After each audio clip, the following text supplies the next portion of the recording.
अब इस बहस की शुरुआत मैं इन विद्वानों का, हालांकि इनको परिचय की जरूरत नहीं, पर हो सकता है, हमें पत्रकारिता में सिखाया जाता है कि नेवर अज्यूम, विज्ञान भी यही कहता है।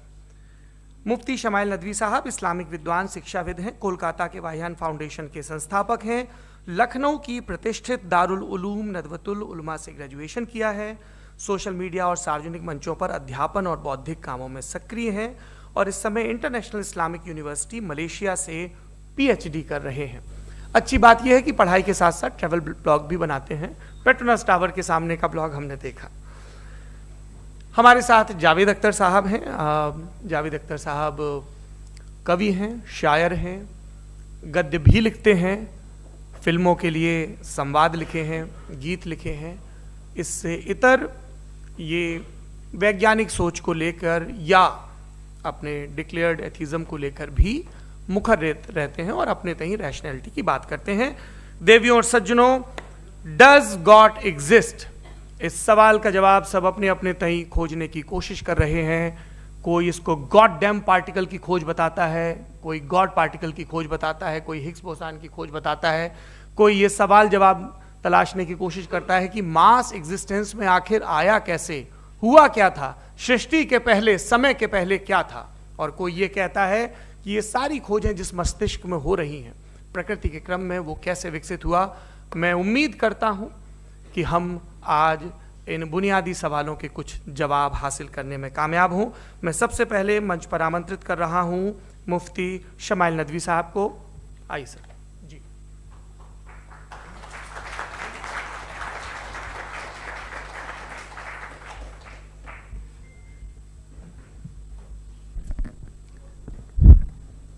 एक आखिरी गुजारिश, आप बोलना शुरू करें। आप लोग प्लीज अपने फोन फ्लाइट मोड पे या साइलेंट मोड पे रखें। एक बार चेक कर लें, कई बार बेध्यानी हो जाती है।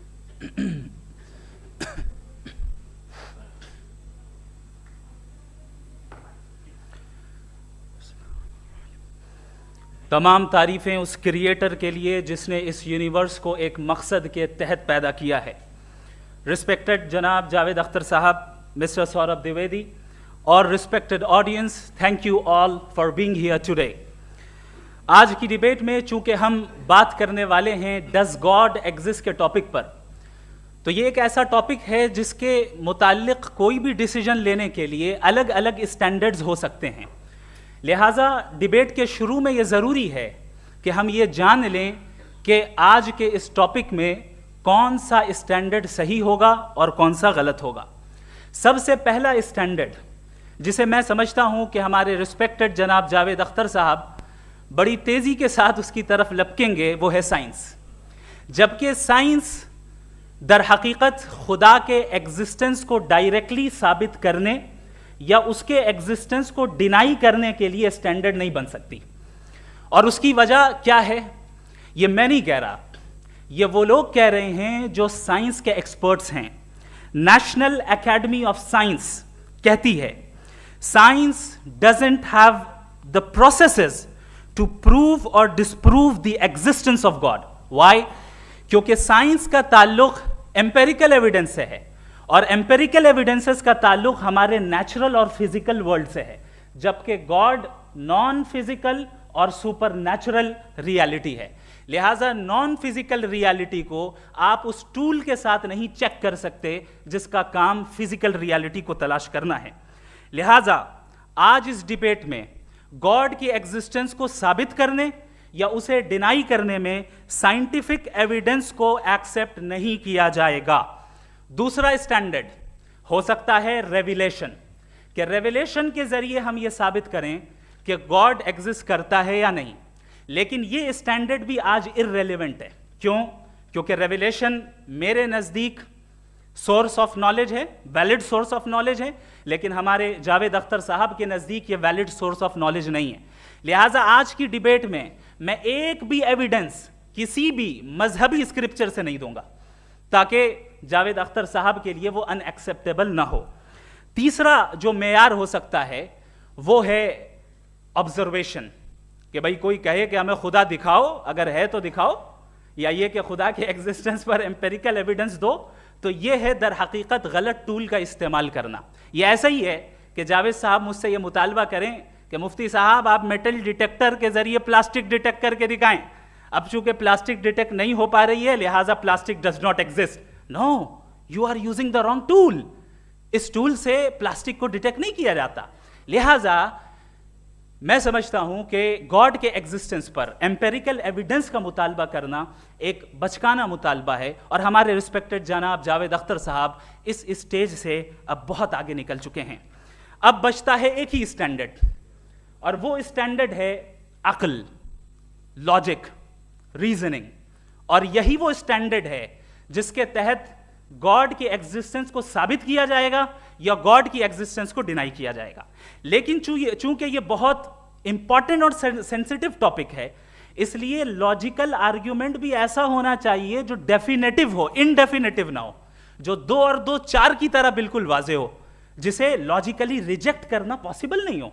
फॉर एग्जाम्पल हम कहें हमारे रिस्पेक्टेड मिस्टर सौरभ साहब, ये एक इंसान है और तमाम इंसान कॉन्शियस बीइंग है, लिहाजा नतीजा क्या निकला, हमारे सौरभ साहब भी कॉन्शियस बीइंग है। क्या ये इनडेफिनेट आर्ग्यूमेंट है या डेफिनेट आर्ग्यूमेंट है? ये डेफिनेट आर्ग्यूमेंट है।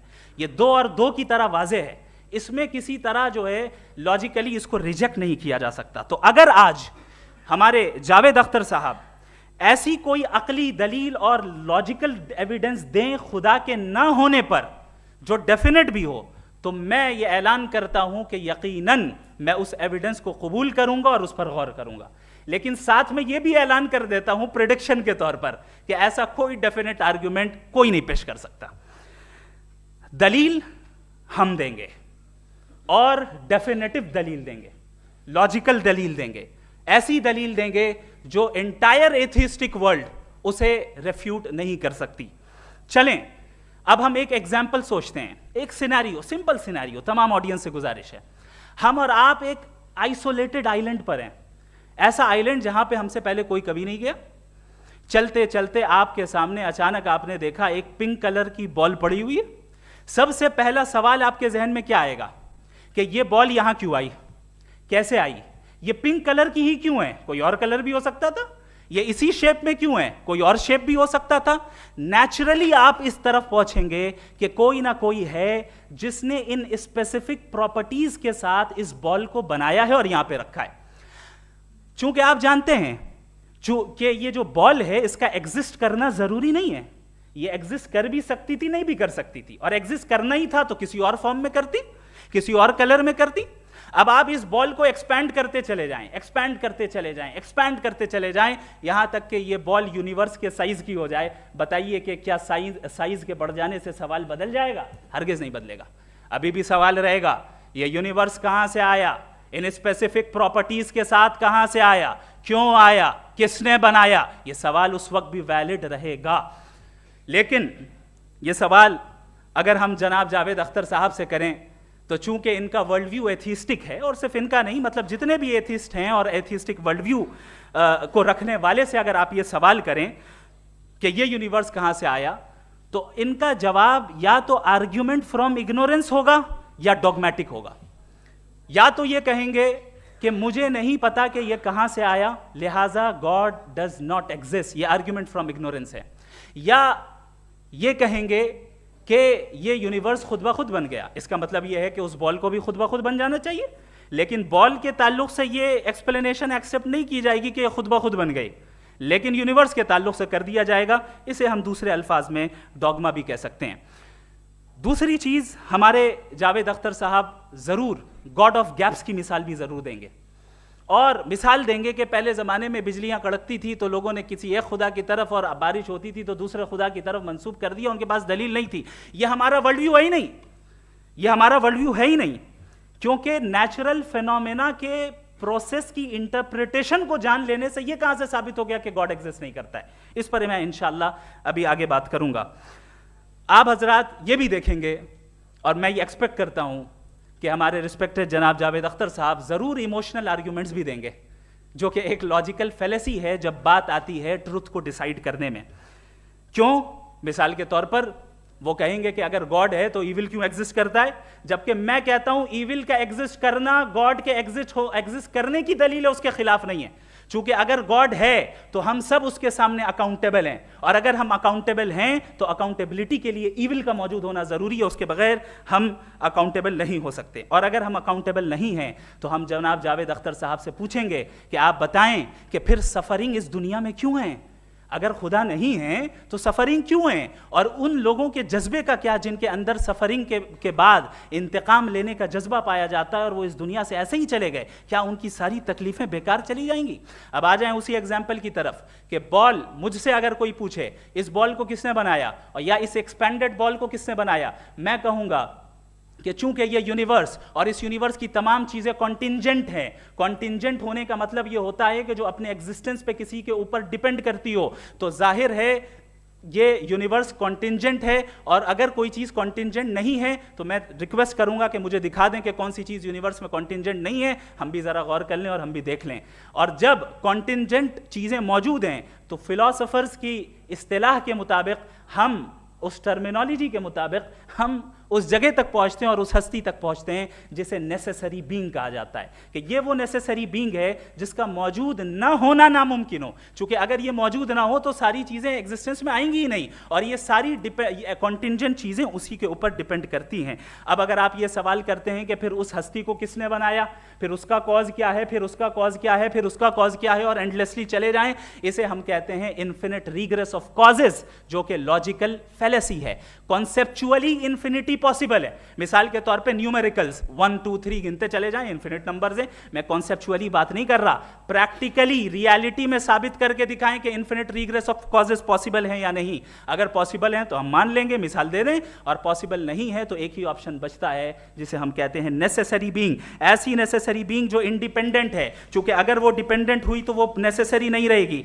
ऐसी इंडिपेंडेंट बीइंग जो इटर्नल है, अगर वो इटर्नल नहीं होगी, उसकी बिगिनिंग होगी तो वो खुद कॉन्टिंजेंट है। ऐसी बीइंग जो पावरफुल है, क्योंकि कॉन्टिंजेंट को एक्चुअलाइज करने के लिए पावर चाहिए। ऐसी बीइंग जो इंटेलिजेंट है और नॉलेजेबल है, क्योंकि ये यूनिवर्स स्पेसिफिक फॉर्म और स्पेसिफिक लॉज ऑफ नेचर के तहत प्रिसाइजली चल रहा है।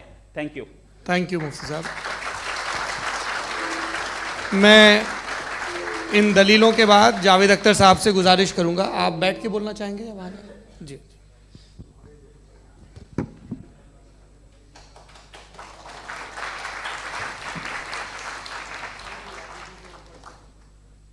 पहले तो मैं मुफ्ती साहब को एक अच्छी खबर देना चाहूँगा कि मेरी नॉलेज साइंस के बारे में बड़ी मामूली है, तो आप फिक्र ना करें उसकी, लेकिन कुछ कॉमन सेंस है मुझ में।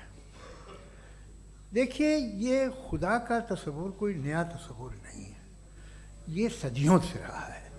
ये कुछ रिलीजन 3000 साल पुराने होंगे, 4000 साल पुराने होंगे, लेकिन इंसान कोई 10,000 12,000 साल से एग्जिस्ट करता है होमोसेपियन की शक्ल में, और हमेशा कुछ ना कुछ मज़हब रहे।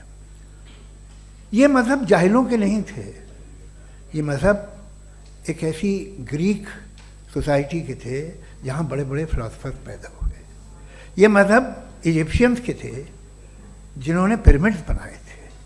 ये रोमन्स के थे कि जिनका आर्किटेक्चर और सेनेट यानी पहली बुनियाद डेमोक्रेसी की, लिमिटेड थी मगर डेमोक्रेसी थी, ये उन लोगों ने किए थे। तो इनका जो जुपिटर था, रा था, ज़्यूस था, उन्हें उस पर इतना ही एतमाद था जितना आज किसी मजहबी आदमी को अपने खुदा पे होगा। क्रिश्चियनिटी आने से पहले यूरोप में एक मज़हब था, जर्मेनिक रिलीजन। उसका एक खुदा था, उसकी एक बीवी थी, उसके 2 बेटे थे, एक बेटी थी। फिर जर्मनी में जब यूरोप में क्रिश्चियनिटी आई तो वो खुदा, उसकी बीवी और पूरे ख़ानदान चला गया।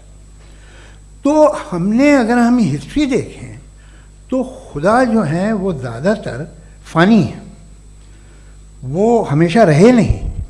और वो जो लोग इन्हें मानते थे उनको आप कहें वो तो जाहिल थे, उन्हें तो कुछ पता ही नहीं था, ऐसा नहीं है। वो अपने वक्त में बड़े काबिल लोग थे और अपने वक्त में उन्होंने बड़े बड़े काम किए हैं, फिलोसफर्स थे, साइंटिस्ट थे। लेकिन उनका मज़हब कहाँ गया, उनके खुदा कहाँ गए? आज जो खुदा हैं दुनिया में लोग उन्हें मानते हैं। आपको क्या मालूम कि कितने बरसों के बाद क्या होने वाला है? हम यूरोप में देखते हैं तो चर्च खाली हैं। तो वक्त के साथ चीज़ें बदलती हैं। जहाँ तक इसका ताल्लुक है मजहबों का। हर मजहब आपसे एक चीज मांगता है, फेथ। ये फेथ क्या चीज होती है? What is the difference between faith and belief? ये तो बहुत ही अहमखाना बात होगी कि कोई आदमी कहे साहब अगर खुदा है तो मुझे दिखाइए। ये तो जाहिलाना बात हुई। मैंने तो नॉर्थ पोल नहीं देखा है, मगर मैं मानता हूँ कि नॉर्थ पोल है। मैं क्यों मानता हूँ? इसलिए कि अगर ये दुनिया राउंड है तो उसका कोई टॉप होगा। कुछ लोग हैं जो वहाँ गए भी हैं, कॉमन सेंस कहता है कि ऐसा होगा, सबूत है, गवाह है, रीज़न है। तो ये मेरा फेथ नहीं है। तो फेथ में और बिलीफ में डिफरेंस क्या है? जो मजहब मांगता है आपसे, हर मजहब फेथ मांगता है। फेथ का मतलब ये है कि ना कोई गवाह हो, ना कोई सबूत हो, ना कोई रैशनल हो, ना कोई लॉजिक हो, ना कोई प्रूफ हो, मगर तुम एक बात को मानो। ये है फेथ। वरना बिलीफ होता। अगर इसमें कुछ भी सबूत होते, गवाह होते, तो फिर इसे आप बिलीफ कहते। जैसे मेरा बिलीफ है कि नॉर्थ पोल है, मेरा फेथ थोड़ी है। फेथ इन तमाम शर्तों को रद्द करता है। तो फिर स्टुपिडिटी क्या है? अगर मैं एक बात ऐसी मानूं जिसकी ना कोई लॉजिक है, ना कोई रैशनल है, ना कोई प्रूफ है, ना कोई गवाह है, ना कोई सबूत है, और मैं उसे मानूं, तो ये स्टुपिडिटी हुई। इसे ही भाई कल को मैं यकीन कर लूं कि एलॉन मस्क जो है मेरा भाई है, तो मुझे इंतहाई खुशी होगी, सुकून भी बहुत मिलेगा मुझे। लेकिन और कहे भाई क्यों मानते हो, क्या सबूत है भाई, वो तो अमेरिकन है और तुम तो इंडियन हो, वो तो नस्ल अलग है, तुम्हें कभी मिले भी नहीं। साहब देखिए मेरा फेथ है, इस पर बात न किया। फेथ का मतलब ही यह है कि आप प्रूव नहीं कर सकते। अगर आप प्रूव कर सकते हो तो फेथ की जरूरत ही नहीं, फिर तो आप बात करेंगे, आप कितनी बहस कर लीजिए। अल्टीमेटली दुनिया का हर मजहब फेथ पे टिका है, और फेथ का मतलब है एक ऐसा यकीन जिसका कोई सबूत, कोई गवाह, कोई रैशनल नहीं। अब आप ये कहें, क्या आप ये क्यों कह रहे हैं कि साहब ये कायनात किसने बनाई? कमाल ये है कि आपने बताया कि एक आइलैंड पे गए और एक बॉल देखी। आपने ये नहीं कहा कि आइलैंड किसने बनाया, आपको सिर्फ बॉल पे हैरत हुई। हमने आइलैंड पे हमने हैरत नहीं की, होते हैं आइलैंड। इसी तरह ये आइलैंड है, सितारे, ये गैलेक्सीज, ये सब आइलैंड हैं, खला में। हम उन्हें टेकन फॉर ग्रांटेड लेते हैं, हम पूछते नहीं किसने बनाए। आपने जजीरे के बारे में भी नहीं पूछा है। मेरी पैदाइश कैसे हुई? क्या मैं प्लान पैदा हुआ था? I was plan to be born, या एक लकी स्पर्म था जो किसी एक से चिपक गया? मेरी पैदाइश रैंडम। और इंसाफ जिसे आप कहते हैं, इंसाफ का तो नेचर से कोई वास्ता ही नहीं है। जो आप कहते हैं कि एक दिन इंसाफ मिलेगा, इंसाफ is a human concept. Nature में कोई इंसाफ नहीं। अगर शेर हिरन को खा जाता है तो उसे कोई सजा नहीं मिलती। अगर एक आंधी आती है और हरे भरे पेड़ों को उखाड़ के फेंक देती है तो आंधियों की जेल नहीं होती है। नेचर में इंसाफ नहीं, इसलिए वो नेचर को इंसाफ की जरूरत भी नहीं। नेचर तमाम एक है। अब हम कहें कि साहब ये देखिए जो मैंने खाना खाया था, ये मेरी आँख तो नहीं यूँ कर दिया उसे, तो इसे सज़ा मिलने नहीं, वो सिस्टम है, ऐसे ही चल रहा है। नेचर बगैर इंसाफ के है। इंसाफ इज अ ह्यूमन कॉन्सेप्ट। तो जो आपसे कहता है कि मैं तुम्हें इंसाफ दूंगा, वो इंसानी जहन की पैदावार है। ये नेचुरल है ही नहीं, ये आसमानी है ही नहीं। नेचर का तस्वुर, इंसाफ का तस्वुर। भाई आप साथ मिलते हैं, अब आप लेफ्ट हैंड ड्राइव करते हैं, ये क्या है? तमाम सच, तमाम नेकी, तमाम शराफत लेफ्ट हैंड ड्राइव है। वरना क्या होगा, या तो आप क्रॉस कर देंगे, आपका एक्सीडेंट हो जाएगा, या आप किसी को मार देंगे, या ट्रैफिक जैम हो जाएगा। झूठ, बेईमानी, रिश्वतखोरी, ये तमाम जो है driving on the wrong side है। इसके ऊपर कुछ नहीं। ये तो हमने बनाया, जैसे हमने लेफ्ट हैंड ड्राइव बनाई है। ये कॉन्सेप्ट ऑफ इंसाफ जो है ये हमारा है। इसका नेचर से कोई वास्ता नहीं। शेर खा जाता है हिरन को, उसे जेल होती है क्या? कुछ भी नहीं, है ही नहीं। तो ये जो दुनिया के रिलीजन प्रॉमिस करते हैं आपसे इंसाफ, इसी से मालूम होता है कि ये मैन मेड है। ये तसव्वुर कहीं और का है ही नहीं। जो नेचर है, कुछ लोग कहते हैं नेचर ही खुदा है, तो नेचर में तो इंसाफ नहीं कहीं। और आप वादा कर रहे हैं कि तुम्हें मरने के बाद इंसाफ मिलेगा। मुझे अगर मिलेगा तो मैं बहुत खुश होऊंगा, लेकिन मैं यकीन नहीं कर पाता हूँ, इसलिए कि मैं फेथ नहीं पैदा कर सकता।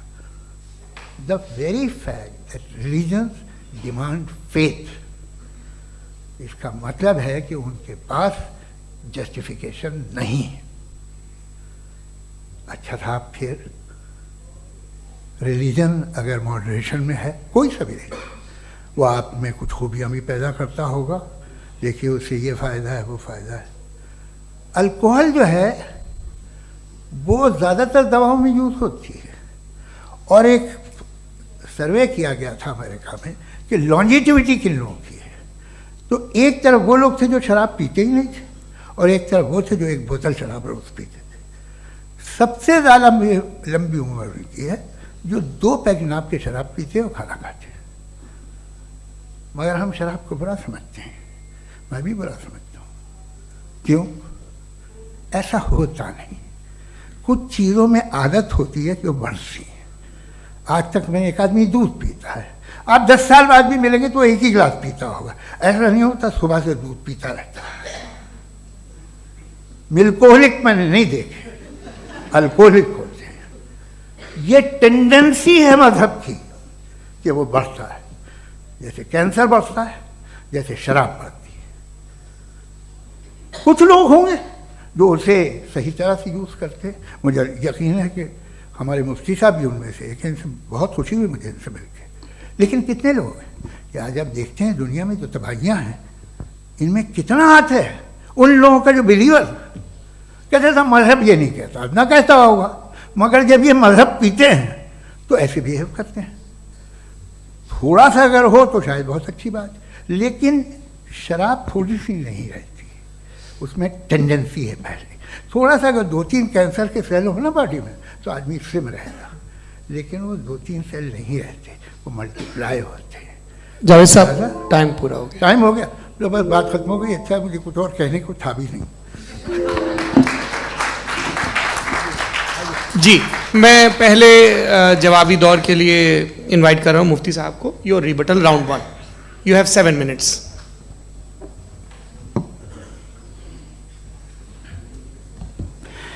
Thank you very much Javed साहब, आपकी बात को सुनकर बड़े महजूज हुए हम लोग। महजूज, do you understand? We enjoyed.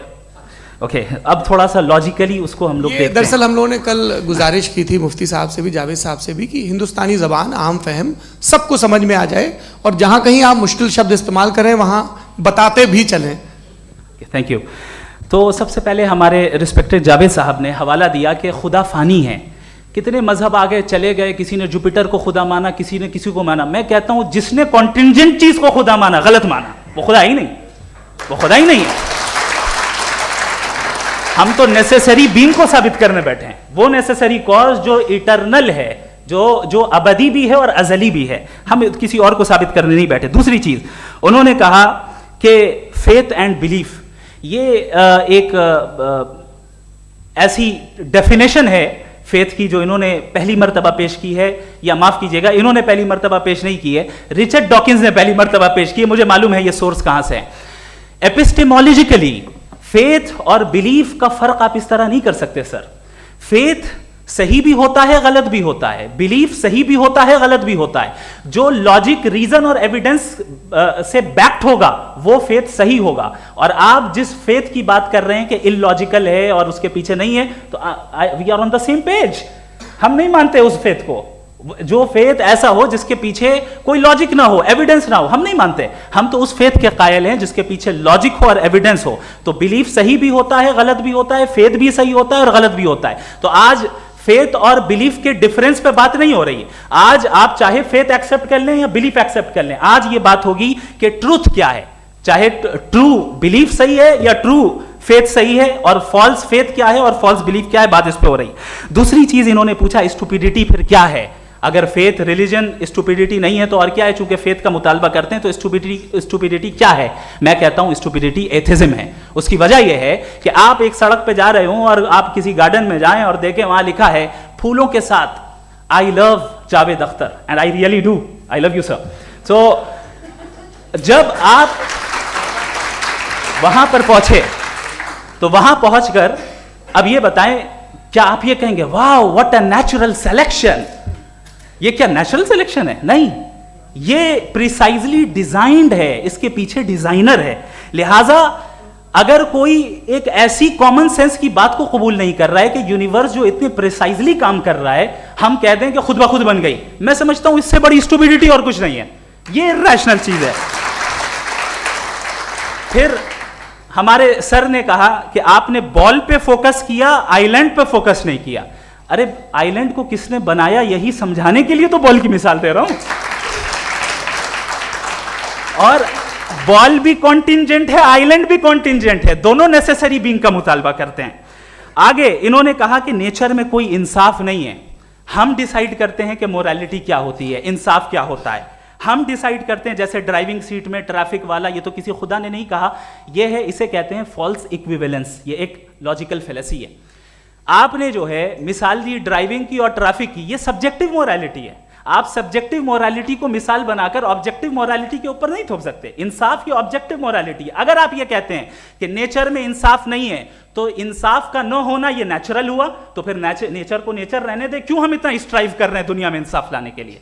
ये तो इलॉजिकल बात है, इरैशनल बात है। इसलिए बहुत सी चीजें ऐसी हैं जो ऑब्जेक्टिवली जो है इविल या गुड हैं, और बहुत सी चीजें ऐसी हैं जो सब्जेक्टिवली हैं। सब्जेक्टिवली जो मोरल होता है या इमोरल होता है उसको हम सोशल कंसेंसस से या पर्सनल प्रेफरेंस से डिसाइड करते हैं। लेकिन जो ऑब्जेक्टिव मोरालिटी है जिसमें इंसाफ आया, जो इन्होंने बार बार रिपीट किया, ये ऑब्जेक्टिव है, सब्जेक्टिव नहीं है। अगर आप कहते हैं ये सब्जेक्टिव है तो मेरा सवाल आपसे ये है, क्या सोशल कंसेंसस के जरिए अगर जुल्म को सही करार दे दिया जाएगा तो आप जुल्म को जस्टिफाई करेंगे? दूसरी चीज इन्होंने ये कहा कि 2 पैक शराब पी लें तो वो उतने पे नहीं रहता, बढ़ जाता है। यही मामला मजहब के साथ है। 2 पैक आप पी लें बढ़ेगा। तो ये एक ऐसी मिसाल है, इसको कहीं भी फिट कर लें कि आप एथिज्म पे जब फिट करें, जब आप 2 पैक एथिज्म का लेंगे ना तो वो बढ़ बढ़ के नॉर्थ कोरिया बनेगा। Thank you.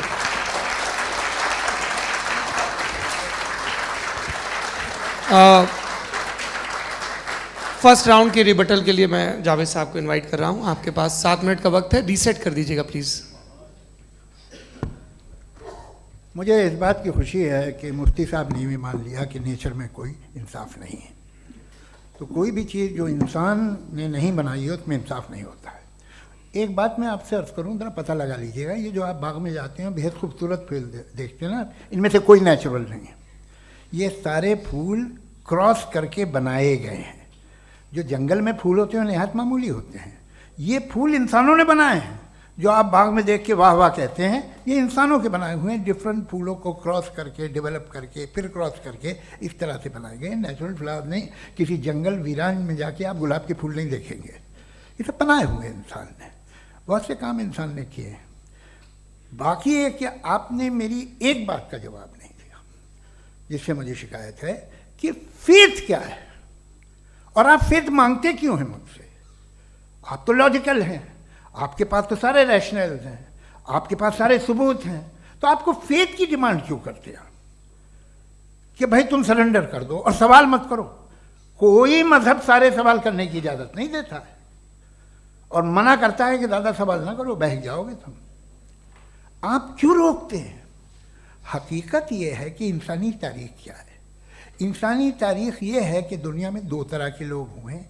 एक वो जिन्होंने अपनी लाइल्मी की परस्तिश की है, दूसरे वो जिन्होंने अपनी इग्नोरेंस या लाइल्मी से झगड़ा किया है और मालूम किया है कि क्या है। ये जो आप कह रहे हैं, आज आप हैरान हैं कि भाई ये यूनिवर्स कैसे बनी। लोग हैरान थे कि सूरज डूबता है तो इधर से कैसे निकलता है। और आप एक कदम जाके हमेशा का मानने को तैयार है, एक कदम पीछे ही मान जाइए। भाई आप इसके बाद जाते हो, कहते सवाल ना करना कि ये कहाँ से आया, ये पावर तो हमेशा से हमेशा रहेगी। तो आप यूनिवर्स के बारे में मानने में क्या तकलीफ है? एक कदम पहले या रुक जाइए, ये हमेशा से थी या नहीं थी हमें मालूम नहीं है। और ये कहना कि हमें मालूम नहीं है, कमाल ये है कि दुनिया के सारे मजहब सब जानते हैं ये दुनिया कैसे बनी थी, कैसे मिटेगी, मरने के बाद क्या होगा, इनको सब इल्म है। इनको किसी को डायनासोर होते थे पहले ये नहीं पता था, किसी को नहीं पता। किसी भी दुनिया की मजहबी किताब में डायनासोर का जिक्र नहीं है। लेकिन बाकी सब बातें, how to make universe in 4 easy lessons and बाकी सब पता है। जिसको सब पता है वो गड़बड़ है। हम में ये इंकिसार, ये ह्यूमिलिटी होनी चाहिए कि हम ये कहें कि हमें ये बहुत सारी बातें नहीं मालूम, लेकिन हम उनकी परस्तिश ना करना, अपनी लाइल्मी को की परस्तिश ना करें, हम उसे पता लगाने की कोशिश करें। जिस दुनिया में आप बैठे हैं सर, ये हॉल जो है, ये इलेक्ट्रिसिटी जो है, ये माइक जो है, जिस हवाई जहाज से आप आए थे, वो जिस कार से आप यहाँ आए हैं, ये सब उन लोगों की बनाई हुई है जिन्होंने सवाल किए थे। ये दुनिया जिसमें आप आज आराम से हैं, ये उन लोगों की बनाई है कि जिन्होंने सवाल किए थे। और हर स्टेज पे इन सवालों को मकरूह कहा गया था, गलत कहा गया था। आप जरा तारीख पढ़िए, एक बड़ी दिलचस्प किताब है बर्ट्रैंड रसेल की, जिसमें उसने रिलीजन एंड साइंस कि कब से रिलीजन जो है साइंस के अगेंस्ट है। और हद तो ये है कि भाप के इंजन के खिलाफ थे, स्टीम इंजन के भी खिलाफ थे, और फतवे हुए उन पर, वेटिकन ने दिए। तो ये हमेशा, अभी जैसे ही ये राइट विंगर आते हैं अमेरिका में पावर में, तो वो जो अपना ये क्या बोलते हैं उसे, सीड क्या बेटे, सीड क्या जो, हाँ नहीं सीड जो होते हैं जिन पे जी, नहीं भाई, वो जो ह्यूमन बॉडी के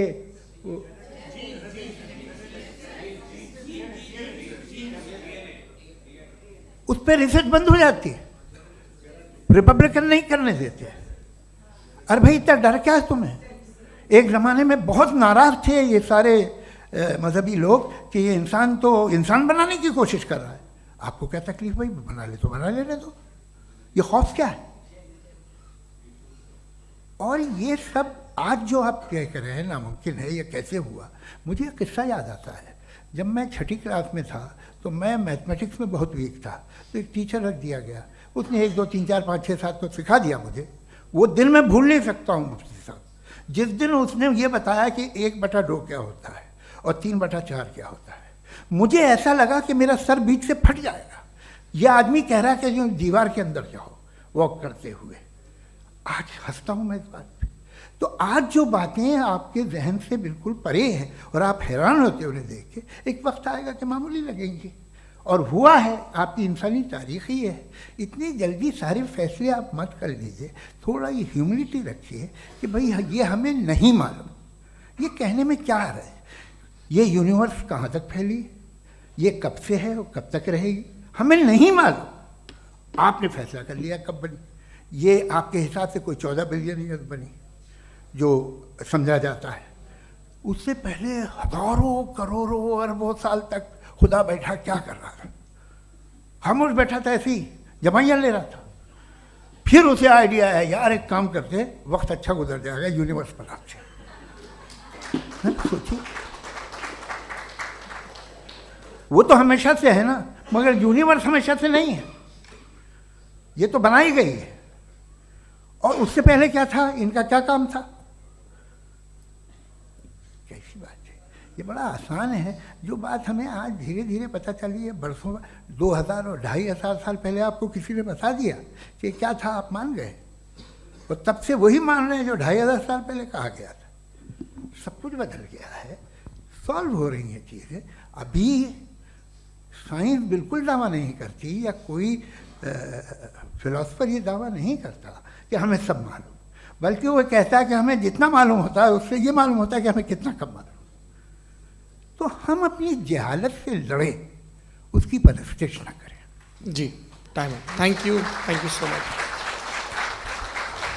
मैं तर्कों की श्रृंखला में राउंड 2 के लिए मुफ्ती साहब को आमंत्रित कर रहा हूँ। आपके पास एक बार फिर से 7 मिनट का वक्त है। शुक्रिया। जनाब जावेद अख्तर साहब कई मर्तबा दोहरा रहे हैं कि फेथ का मतलब बताइए, फेथ का मतलब बताइए। मैंने बता दिया, फेथ सही भी होता है, गलत भी होता है। और आज हम फेथ पे बात नहीं कर रहे, हम ट्रूथ और डज गॉड एग्जिस्ट पे बात कर रहे हैं। क्या डज गॉड एग्जिस्ट, ये ट्रूथ यानी गॉड है या नहीं है, इसमें से दोनों ट्रूथ क्या है। अब आप उसे फेथ कह लें, बिलीफ कह लें, नॉट माई बिजनेस। उसके बाद आपने कहा कि भाई सवाल करने से मजहब रोकता है। मैं कहता हूं जो रोकता है वो रोकता होगा, मैं नहीं रोकता, बल्कि सवाल करें, सवाल करना चाहिए। सवाल कर करके तो हम आगे बढ़ते हैं, तरक्की करते हैं, और इसीलिए मैं आज यहां पे आया हूं। लेकिन सवाल सिर्फ खुदा से नहीं होगा, आपसे भी होगा। सवाल एथिज्म से भी होगा, सवाल सिर्फ मजहब से नहीं होगा, सबसे होगा।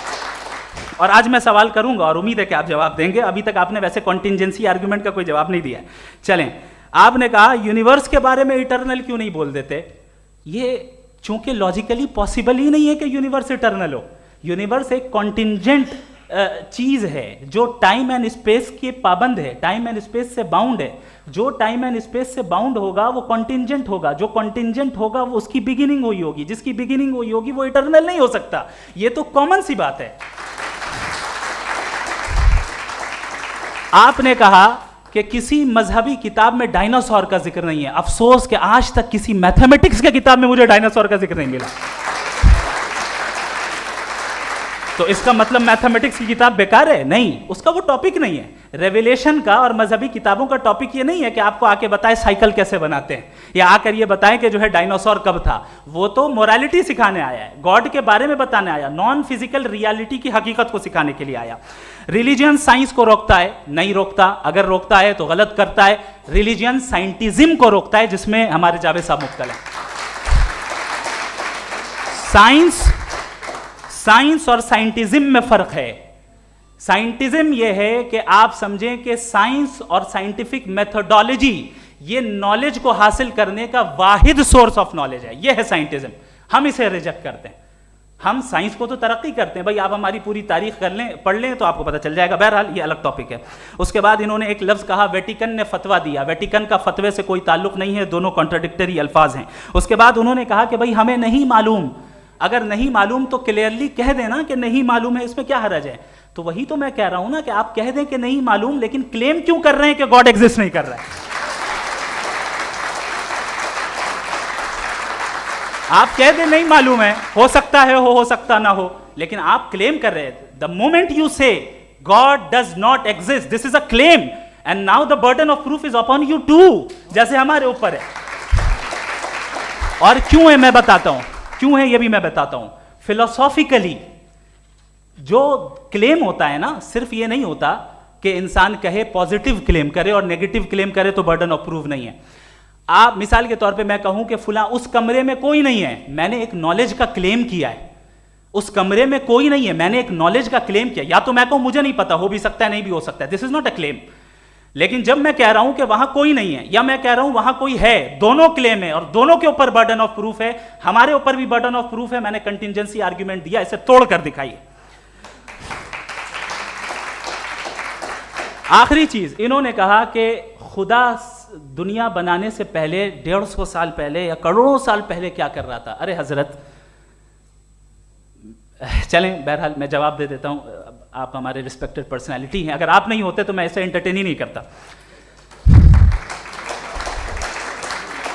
टाइम ये 100 साल पहले या 100 साल बाद, पहले बाद में अभी, ये वो अल्फाज हैं जिनका ताल्लुक टाइम से है। टाइम शुरू ही हुआ है यूनिवर्स की बिगिनिंग के बाद, तो उसके पहले खुदा क्या कर रहा था? सवाल इलॉजिकल है, ये फेलेसी है। यानी आप ये कह रहे हैं कि यूनिवर्स के बनने से पहले खुदा क्या कर रहा था? टाइम के बनने से पहले, पहले का ताल्लुक टाइम से, टाइम उस वक्त था ही नहीं, तो ये सवाल ही इनवैलिड है खुदा के ताल्लुक से। दूसरी चीज, आर्ग्यूमेंट ऑफ कंटिंजेंसी जो मैंने आपके सामने पेश की है, आपने बार बार ये प्रूफ किया और ये कह रहे हैं कि गॉड ऑफ गैप्स, देखिए पहले नहीं मालूम था, साइंस ने कर दिया। सिंपल की मिसाल से मैं समझा देता हूं। जिस गैप्स की आप बात कर रहे हैं ना, साइंस उन गैप्स को जिन चीज के जरिए भी प्रूव करेगा वो कॉन्टिंजेंट ही होगा, अब चाहे वो फोर्स हो, मैटर हो या एनर्जी हो। लिहाजा सवाल हमारा उस वक्त भी वैलिड होगा जब तक कि आप नेसेसरी बीइंग पे ना आ जाएं, और इन्फिनिट रिग्रेस पॉसिबल नहीं है of causes in practical world, तो जाहिर है कहीं रुकना पड़ेगा, जहां रुकेंगे वही खुदा है। दूसरी चीज आपने ये कहा, क्या कह रहा था मैं, किस पॉइंट को? What? Oh no, after that. Just now. हाँ, जहां रुकेंगे वही खुदा है। बहरहाल, तो टाइम का जिक्र हो गया, गॉड ऑफ गैप, सॉरी या इसकी एक मिसाल आप ले लें। एक कार है, एक साहब ने देखा कि भाई कार जो है उसके व्हील्स कितने अच्छे लगे हुए हैं सही जगह पे, स्टीयरिंग जो है कितने अच्छे जगह पे लगी हुई है, और सीट्स कितने वेल डिजाइंड है, कितनी प्रिसाइजली ये कार काम कर रही है, तो जरूर कोई ना कोई इसे क्रिएट किया है, किसी ने क्रिएट किया है। अब जावेद साहब आए और कहे अरे जनाब बोनेट खोलिए, इसमें इंजन है, इंजन इस कार को चला रहा है, hence prove no one has created the car. This is illogical, this is irrational. आपने इंजन के जरिए उस गैप को तो साबित किया, लेकिन क्या उससे कार की जो क्रिएशन है और उसका जो क्रिएटर है ये इम्पॉसिबल हो जाए? ऐसा पॉसिबल है? उसका सवाल खत्म हो जाए, ऐसा पॉसिबल है? नहीं। आपने गैप्स को फिल करके, कॉन्टिंजेंट चीजों से गैप्स को फिल करके हमारे ऑब्जर्वेशन को और ब्रॉड कर दिया। अब हमें और पता चल गया कि ये जो कार है इसका सिस्टम कितना ज्यादा कॉम्प्लेक्स है। पहले कम समझते थे, अब कॉम्प्लेक्सिटी और ज्यादा वाजे हो गई। अब हमें समझ में आ रहा है कि हमारी सर्टेनिटी और बढ़ गई कि जरूर इस कार को किसी ना किसी ने बनाया। यही मामला यूनिवर्स का है। साइंस हमेशा फिजिकल वर्ल्ड की चीजों को ही फिल करती जाएगी और फिजिकल चीजों से ही करती जाएगी, चूंकि एम्पेरिकल एविडेंस का ताल्लुक फिजिकल वर्ल्ड से है। आप साइंस के जरिए मेटाफिजिकल रियलिटी को कभी साबित नहीं कर सकते। ये रॉन्ग टूल का इस्तेमाल करना है। ये वही काम है कि आप मेटल डिटेक्टर से प्लास्टिक डिटेक्टर करने चलें, जो कि जाहिर है सही नहीं है। Thank you.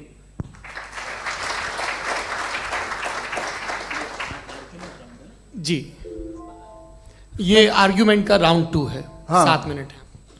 पहले तो मैं आपसे अर्ज करूं कि आपने कहा कि जब कायनात ही नहीं थी तो वक्त भी नहीं था, कुछ भी नहीं था। कैसे नहीं था? खुदा था। एक एग्जिस्टेंस तो था ना खुदा का। तो जब खुदा था तो वक्त भी होगा। ऐसा नहीं है कि कुछ भी नहीं था, खुदा था। अच्छा, बाकी ये कि आपने कहा साहब आप साबित कीजिए, आपके पास भी लॉजिक है या मेरे पास भी लॉजिक है। आप मेरा जिम्मेदारी नहीं है साबित करना कि खुदा है। बर्टन रसल ने बड़ी अच्छी बात कही। बर्टन रसल ने बड़ी अच्छी बात कही। मैं आपसे अगर ये दावा करूं कि एक चाय की केतली मरीख के चारों तरफ घूम रही है, मार्स के चारों तरफ, तो ये आपका काम नहीं है कि आप साबित करें कि कोई चाय की केतली नहीं है। ये मेरा काम है, मैंने दावा किया है। ये दावा तो मजहबी लोग करते हैं कि खुदा है। मैं क्यों साबित करूं कि नहीं है? जब तक आप मुझे कन्विंस नहीं कर देंगे मैं नहीं मानूंगा। आपकी जिम्मेदारी है, मेरी जिम्मेदारी नहीं है।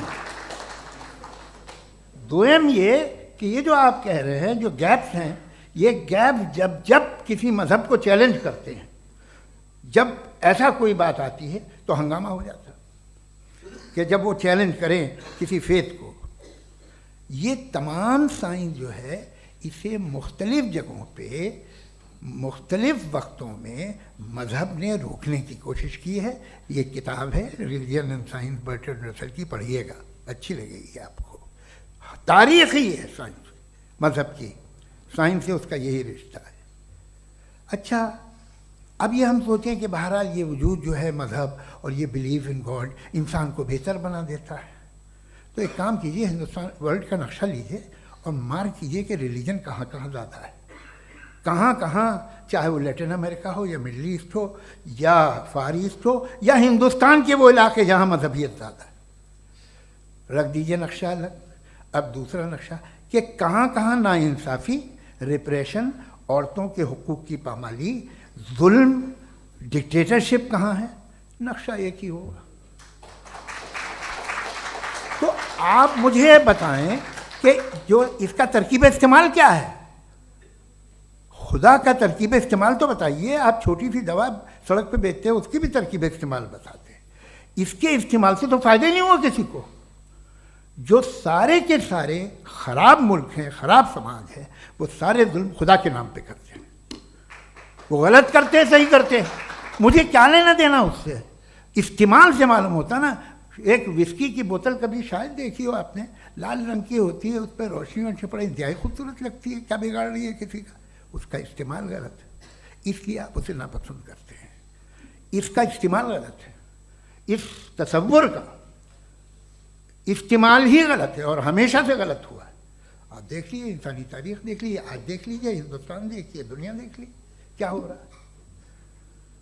इसे कैसे इस्तेमाल कर रहे हैं? फेथ वाले लोग क्या फेयर हैं, जस्ट हैं, जो अपने खुदाओं पे यकीन रखते हैं, वो किस तरह के लोग हैं? वो लोगों को इंसाफ देते हैं, वो बेहतर इंसान बने। तो इस दवा का फ़ायदा क्या है? चलो बहुत फ़ायदा हो रहा तो मैं इस्तेमाल कर लूँगा, मुझे तो इस दवा का कोई फ़ायदा दिखता ही नहीं। मुझे तो ऐसा लगता, मैं एक और बात बताऊँ, अगर कोई आदमी मजहबी है और अच्छा आदमी है तो मैं उसकी बहुत इज्जत करता हूँ, इसलिए कि मेरा ख्याल है मजहबी आदमी का अच्छा होना मुझसे अच्छा होने से ज़्यादा मुश्किल है। भाई हर चीज़ की एक लिमिट है, आप इतना भाग सकते हैं, इतना नहीं भाग सकते, इतना वज़न उठा सकते, इतना नहीं उठा सकते, इतना दूर देख सकते हैं, इतना दूर नहीं देख सकते। उसी तरह कॉमन सेंस कहता है कि आप में नेकी का भी एक कोटा होगा। अब आप अगर सुबह जाते हैं अपनी इबादत गाह और इबादत करते हैं तो बाहर निकलते हैं तो आप तो यही महसूस करते हैं कि आपने एक बहुत अच्छा काम किया, आपकी नेकी का एक बहुत बड़ा कोटा खर्च हो गया जिससे किसी का कोई फ़ायदा नहीं। मैं तो नहीं जाता हूँ तो मुझे तो किसी को खाना खिलाना पड़ेगा, किसी बेवा की मदद करनी पड़ेगी, मैं अपना कोटा कैसे कंज्यूम करूँ? आप अपना कोटा सारे मजहबी लोग इंतहाई यूजलेस कामों में यूज़ करते हैं। उसके बाद भी अगर आप में बच्ची है थोड़ी सी शराफत तो भाई वाह क्या बात है।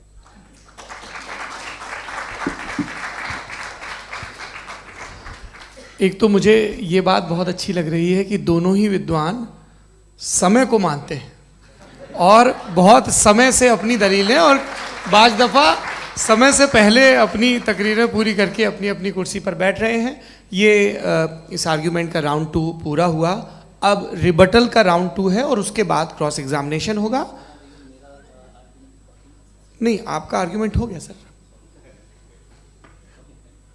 हमारे यहाँ स्कूल के सिलेबस में पंच परमेश्वर कहानी पढ़ाई जाती है, प्रेमचंद जी की लिखी हुई। आप निश्चिंत रहिए, आपके कोई राउंड में मिस नहीं होने दूंगा। रिबटल का राउंड 2 मुफ्ती शमाइल नदवी साहब।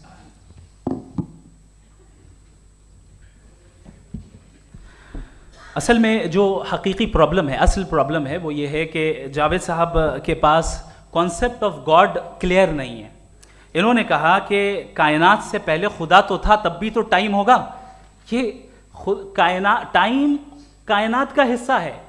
हम खुदा, उस खुदा को मानते हैं नेसेसरी बीइंग का टाइमलेस होना ज़रूरी है, चूंकि वो टाइम का क्रिएटर है। जब उसने टाइम को क्रिएट किया तो वो खुद टाइम पे कैसे होगा? उसने जब स्पेस को क्रिएट किया तो खुद स्पेस में कैसे होगा? अगर वो टाइम एंड स्पेस को पहले से ही उसका पाबंद है तो फिर किस चीज़ को उसने क्रिएट किया? लिहाजा ये सवाल गलत है कि खुदा था तो टाइम होगा। बिल्कुल नहीं, टाइम के पाबंद हम है, खुदा नहीं है। हम फिजिकल वर्ल्ड से ताल्लुक रखते हैं, वो मेटाफिजिकल रियलिटी है।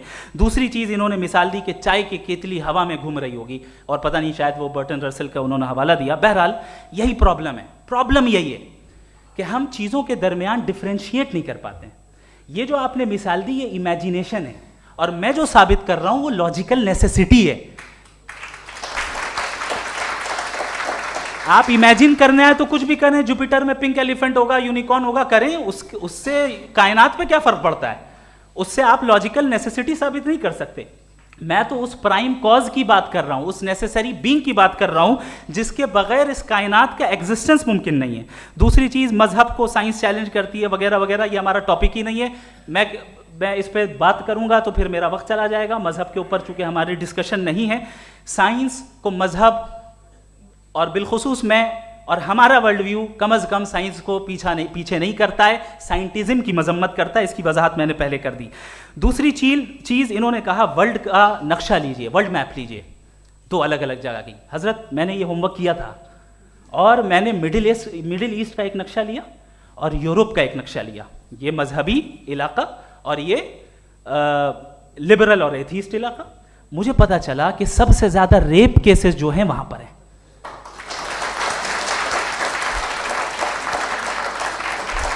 मुझे ये पता चला यूएन की रिपोर्ट के मुताबिक, मैं ये अपने घर से नहीं लेके आ रहा, कि जो वर्किंग वुमेन है यूरोपियन कंट्रीज में, उसमें 81% वुमेन सेक्सुअल हैरेसमेंट का वर्क में शुमार हो रही है। ये मिडिल ईस्ट में नहीं हो रहा है, वो मजहबी लोग हैं इसलिए नहीं हो रहा है। दूसरी चीज आपने ये कहा कि मजहबी आदमी का अच्छा होना हमारे अच्छे होने से बहुत मुश्किल है, बहुत मुश्किल है। तो इसका मतलब यह है कि गॉड के अलावा आपके पास अच्छे और बुरे का कोई स्टैंडर्ड है। मैं चाहूंगा कि कन्वर्सेशनल स्टाइल वाली डिस्कशन और सेगमेंट पे इसी पे बात कर लेते हैं। Thank you very much.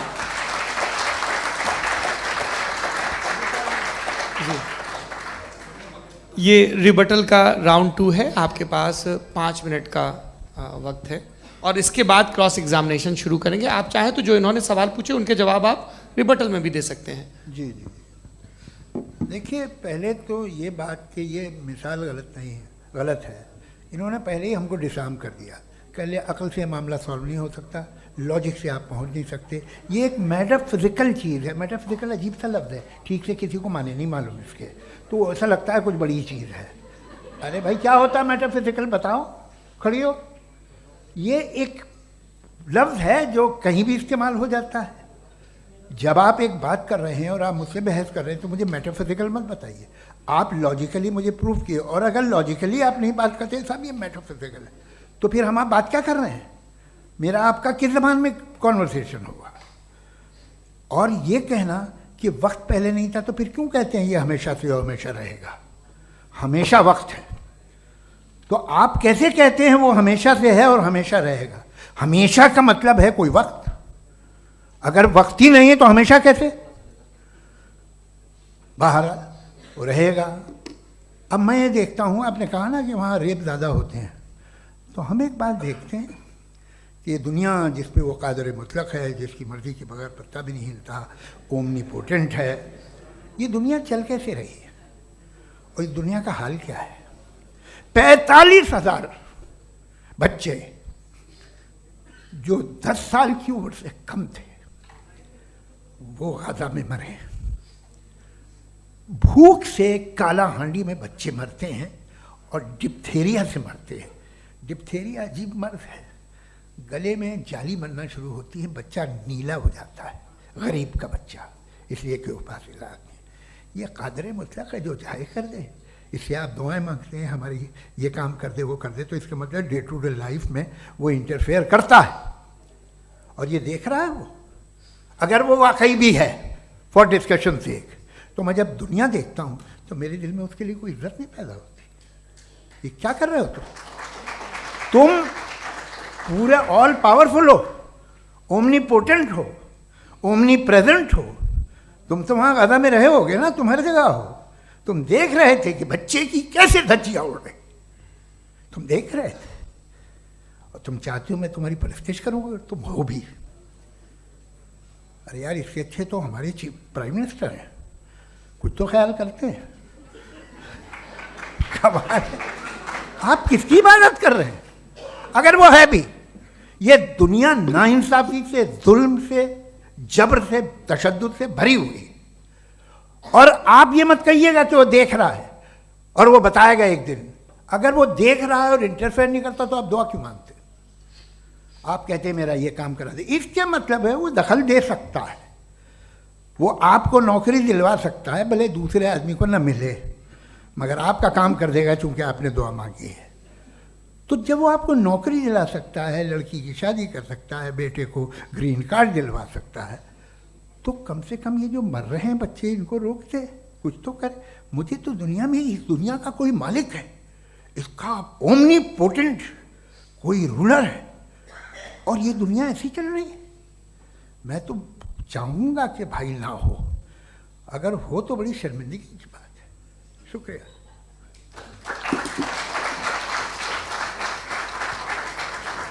देवियों और सज्जनों, इस बहस के 2 राउंड और 2 रिबटल पूरे हो चुके हैं। अब सबसे ज़रूरी और सबसे मुश्किल राउंड शुरू हो रहा है, क्रॉस एग्जामिनेशन का। अब इन विद्वानों की सज्जनता की एक परख भी होगी और वक्त हमने 16 मिनट का तय किया है। पहला सवाल आप पूछना चाहेंगे? जी बिल्कुल। पहले बोले भी आप। आप माइक ले लीजिएगा हाथ में, ये नीचे से ऑन हो जाएगा।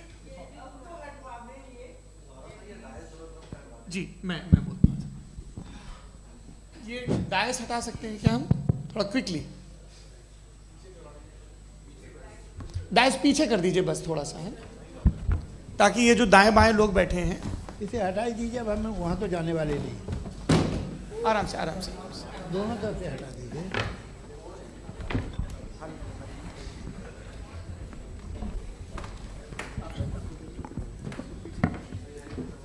इस बीच आप लोग भी अपने अपने सवाल तैयार कर लें। ये ध्यान रखेंगे कि मैं यहाँ से सवाल लूँगा, आप लोगों को अपना हाथ ऊपर करना है, अपना नाम बताना है और अधिकतम 3 वाक्यों में अपना सवाल पूरा करना है। कई लोग सवाल की जगह भाषण देने लगते हैं, उससे आज बचना है। जी मुफ्ती साहब, पहला सवाल आपका, 16 मिनट हैं, हम दोनों लोगों के सवाल लेंगे। जी बहुत शुक्रिया। आपकी जो अभी बात हुई बहुत अहम थी, मैं इसको चाहूँगा कि आगे डिस्कस करूँ, लेकिन चूँकि अभी ये वो सेगमेंट है क्रॉस एग्जामिनेशन, तो सबसे पहला सवाल आपसे ये है कि जो मैं इतनी देर से कॉन्टिंजेंसी आर्ग्यूमेंट आपको बता रहा था, ये अकल से ही बता रहा था हजरत, आप ये बताएं कि आप इन्फिनिट रिग्रेस ऑफ कॉजेस को पॉसिबल मानते हैं या नेसेसरी बीइंग के एग्जिस्टेंस को सही समझते हैं? चूँकि 2 ही ऑप्शन हो सकता है, आप ये बताएं। देखिए, आपको मैं ईमानदारी से बात करूं, एक तो मैं कॉन्टिजेंसी वर्ड ठीक से समझता नहीं, और इस वक्त भी जो आपने अंग्रेज़ी के अल्फाज इस्तेमाल किए वो ज़रा थोड़े से मुझे डिफ़िकल्ट और कॉम्प्लिकेटेड लगे, तो आप ज़रा सिंपल ज़बान में सवाल कर सकते हैं? बिल्कुल कर सकता हूँ जी। यूनिवर्स की हर चीज़ कॉन्टिंजेंट होने का मतलब ये है कि वो अपने एग्जिस्टेंस में किसी के ऊपर डिपेंडेड है। जो भी चीज़ डिपेंडेड होगी वो चीज़ इंडिपेंडेंट नहीं हो सकती, तो उसका कोई ना कोई कॉज होगा।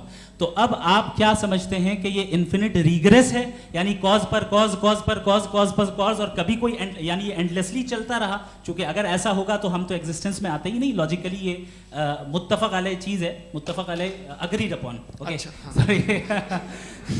इस पे हमने एग्री किया था कि मुश्किल शब्द आएगा तो अर्थ बताना पड़ेगा। तो इन्फिनिट रिग्रेस तो पॉसिबल नहीं है, तो कहीं ना कहीं आपको रुकना पड़ेगा ऐसे नेसेसरी बीइंग पर। नहीं, कोई ज़रूरत नहीं रुकने की। किसने कहा आप रुकना पड़ेगा? आप रुकते हैं खुदा पे, आप नहीं रुकते। आप कहते हैं वो हमेशा से, जब उस वक्त से है जब वक्त नहीं था। आप कहाँ रुकते हैं कि अब हुआ था वो? आप नहीं कहते। हम क्यों नहीं मान सकते कि यूनिवर्स जो है और बल्कि मल्टीवर्सेस जो है वो हमेशा से हैं, वो बनती है, बिगड़ती है। एक हमारे यहाँ एक चीज़ है ब्लैक होल, वो समेट लेता है वापस, फिर ब्लास्ट होता है, फिर फैल जाता है। और इसमें हमारी तो खैर कोई औकात ही नहीं है। इंसान की एक छोटे से ज़र्रे पे हम 50-60 साल की उम्र रखते हैं, जो करोड़ों अरबों साल की कायनात है उसमें, और पैदा भी नहायत ही बेहुदा वजह से हुए थे।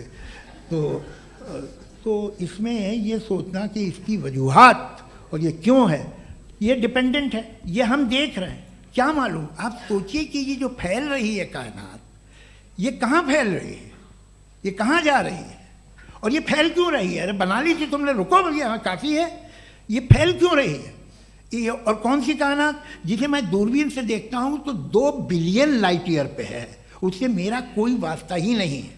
2 बिलियन ईयर यानी अगर मैं 80,000 माइल्स पर सेकेंड से चलूँ तो 20 करोड़ साल में वहाँ पहुँच जाऊँगा। इसकी ज़रूरत क्या थी? ये दुनिया, ये कायनात तो इंसान अशरफुल मखलूक़ात के लिए बनाई गई ना। तो ये सब ये टर्म समझ में नहीं आया, इसमें कोई ख़ास समझने वाली बात थी भी नहीं। ये जो अल्टीमेट कहा यह जाता है कि ये जो पूरी यूनिवर्स है, ये जो दुनिया है, ये इंसान के लिए बनाई गई। अच्छा, ये सब इंसान के लिए। क्यों साहब, सही है ना? बिल्कुल, लेकिन इसका ये मतलब नहीं कि किसी चीज के पीछे रीजन आपको नहीं पता तो रीजन नहीं है, इसे कहते हैं नहीं, मुझे नहीं पता, लेकिन मेरी जिम्मेदारी नहीं है। वो बिल्कुल सही कहा था उसने, बर्टन रसल ने। आपने उसे मजाक में टाल दिया कि भाई आप एक दावा कर रहे हैं, मैं क्यों कहूँ कि ये गलत है दावा? आप प्रूफ कीजिए, मेरे पे जिम्मेदारी ही नहीं है, मैंने थोड़ी कहा है। आप प्रूफ कीजिए कि ये सही है। आप आर्ग्यूमेंट ऑफ कंटिजेंसी का जवाब ही नहीं दे रहे हैं। पूछना चाहेंगे? आप सवाल पूछना चाहेंगे मुफ्ती साहब से? क्योंकि ये क्रॉस एग्जामिनेशन का दौर है। आप जैसे पहले बोल रहे थे फेथ को लेके कुछ, मैं ये पूछना चाहूँगा कि खुदा ने जो भी रेवलेशंस किए हैं, एक मज़हब के नहीं बहुत से मज़हबों में किए हैं। अलग अलग रेवोल्यूशन है। कहीं कुछ एक बातें हैं, कॉन्ट्रडिक्शन भी है आपस में, कहीं कुछ आप कर सकते हैं, कहीं कुछ नहीं कर सकते। ऐसा नहीं है कि सबकी कोड ऑफ मॉरल एक है। तो ये किस्सा क्या है? अब आप ये देखिए कि मुझे कभी कभी लगता है कि जो फुटबॉल फाइनल होता है, लाखों लोग होते हैं, फिर वो टीवी कवर कर करोड़ों लोग, अगर उसमें खुदा की एक बूमिंग आवाज़ आ जाती, मैं गॉड हूँ, तो सारे लोग अभी सुन लेते और टीवी पे भी सुन लेते, किस्सा खत्म होता। ये इतनी राजदारी क्या है कि तुम सामने कुछ तो सबूत दे दो हमें सॉलिड। ये कह रहा साहब ये यूनिवर्स कैसे बनी, इससे मसला क्या हल होगा? मैं पूछूंगा आपसे खुदा कैसे बना? क्यों नहीं पूछूंगा कैसे बना? बल्कि वो तो कायनात से कहीं ज़्यादा इंटेलिजेंट है, कायनात से कहीं ज़्यादा कॉम्प्लेक्स। जी वो हमेशा से है, आप कहेंगे मैं मान लूँगा। अच्छा दोयम वो कादिर मुतलक, यानी कादिर मुतलक का मतलब ओमनीपोटेंट, वो जो चाहे कर सकता है, आपको नौकरी दिलवा सकता है, आपकी अच्छी जगह शादी करवा सकता है, आपके पड़ोसी का मुकदमा हरवा सकता है, आपको जिता सकता है, सब काम करता है। थोड़ा सा माइक क्लोज जी। वो इस दुनिया को चला कैसे रहा है? ये दुनिया कैसे चल रही है? आपको इस पर हैरत नहीं होती? या क़यामत के बाद कभी एक जस्टिस होगा, जब ये बच्चा मर चुका होगा जिसकी धज्जियाँ उड़ गई बम से, इसको इंसाफ मिलेगा तब? अच्छा अब जवाब दूं? हाँ जी। मैं वही सीधे आप की तरफ।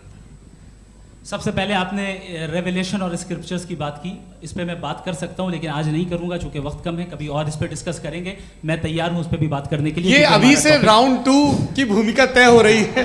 Does God exist round 2?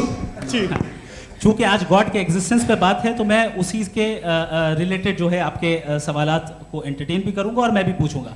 आपने कहा कि आपने साबित ही नहीं किया, जबकि आर्ग्यूमेंट ऑफ कॉन्टिजेंसी बुनियादी आर्ग्यूमेंट है। आप मुझे कॉन्टिजेंसी का मतलब बताइए, आपका मतलब क्या? कॉन्टिजेंसी कॉन्टिजेंसी का मतलब ये हुआ कि हर वो वजूद जो किसी भी चीज का पाबंद है, हर वो वजूद या हर वो चीज जो अपने एग्जिस्टेंस में किसी भी चीज के पाबंद है और उससे बाउंड है, उसको उसकी ज़रूरत है, उस पर डिपेंड करती है, तो जाहिर सी बात है कि उसका कोई ना कोई कॉज होता है। ये तो अक्ल की बात है। ये आप रीजनिंग की बात करते हैं, मैं वही कर रहा हूं। दूसरी चीज आपने ये बात कही कि इतने बिलियन लाइट ईयर्स दूर है, उसका मेरा क्या लेना देना। फिर मेरे ख्याल से आपको ये नहीं कहना चाहिए I think therefore I am an atheist. आपको सोचना चाहिए, सिर्फ आप एक लिमिटेड दायरे में रहकर नहीं सोचें बल्कि बाहर निकलकर सोचें। आपने तीसरा सवाल किया, आपने 2-3 सवाल एक साथ। ऐसी बातें ना कीजिए, कुछ लोगों को इतराज हो जाएगा आप पे कि आप कुछ भी सोचिए। ये इजाजत आपको है नहीं, मुझे है।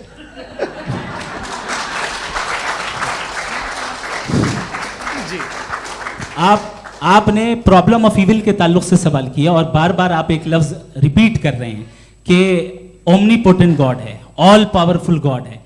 यही तो दरअसल समझना है कि गॉड का कॉन्सेप्ट क्या है। प्रॉब्लम ऑफ इविल जो है, प्रॉब्लम ऑफ इविल दर हकीकत 2 असम्पशंस पर कायम है। अगर आप इन 2 असम्पशंस को समझ जाएं तो ये प्रॉब्लम नहीं रहेगी, आर्ग्यूमेंट आपको समझ में आ जाएगी कि ये कोलैप्स कर जाता है।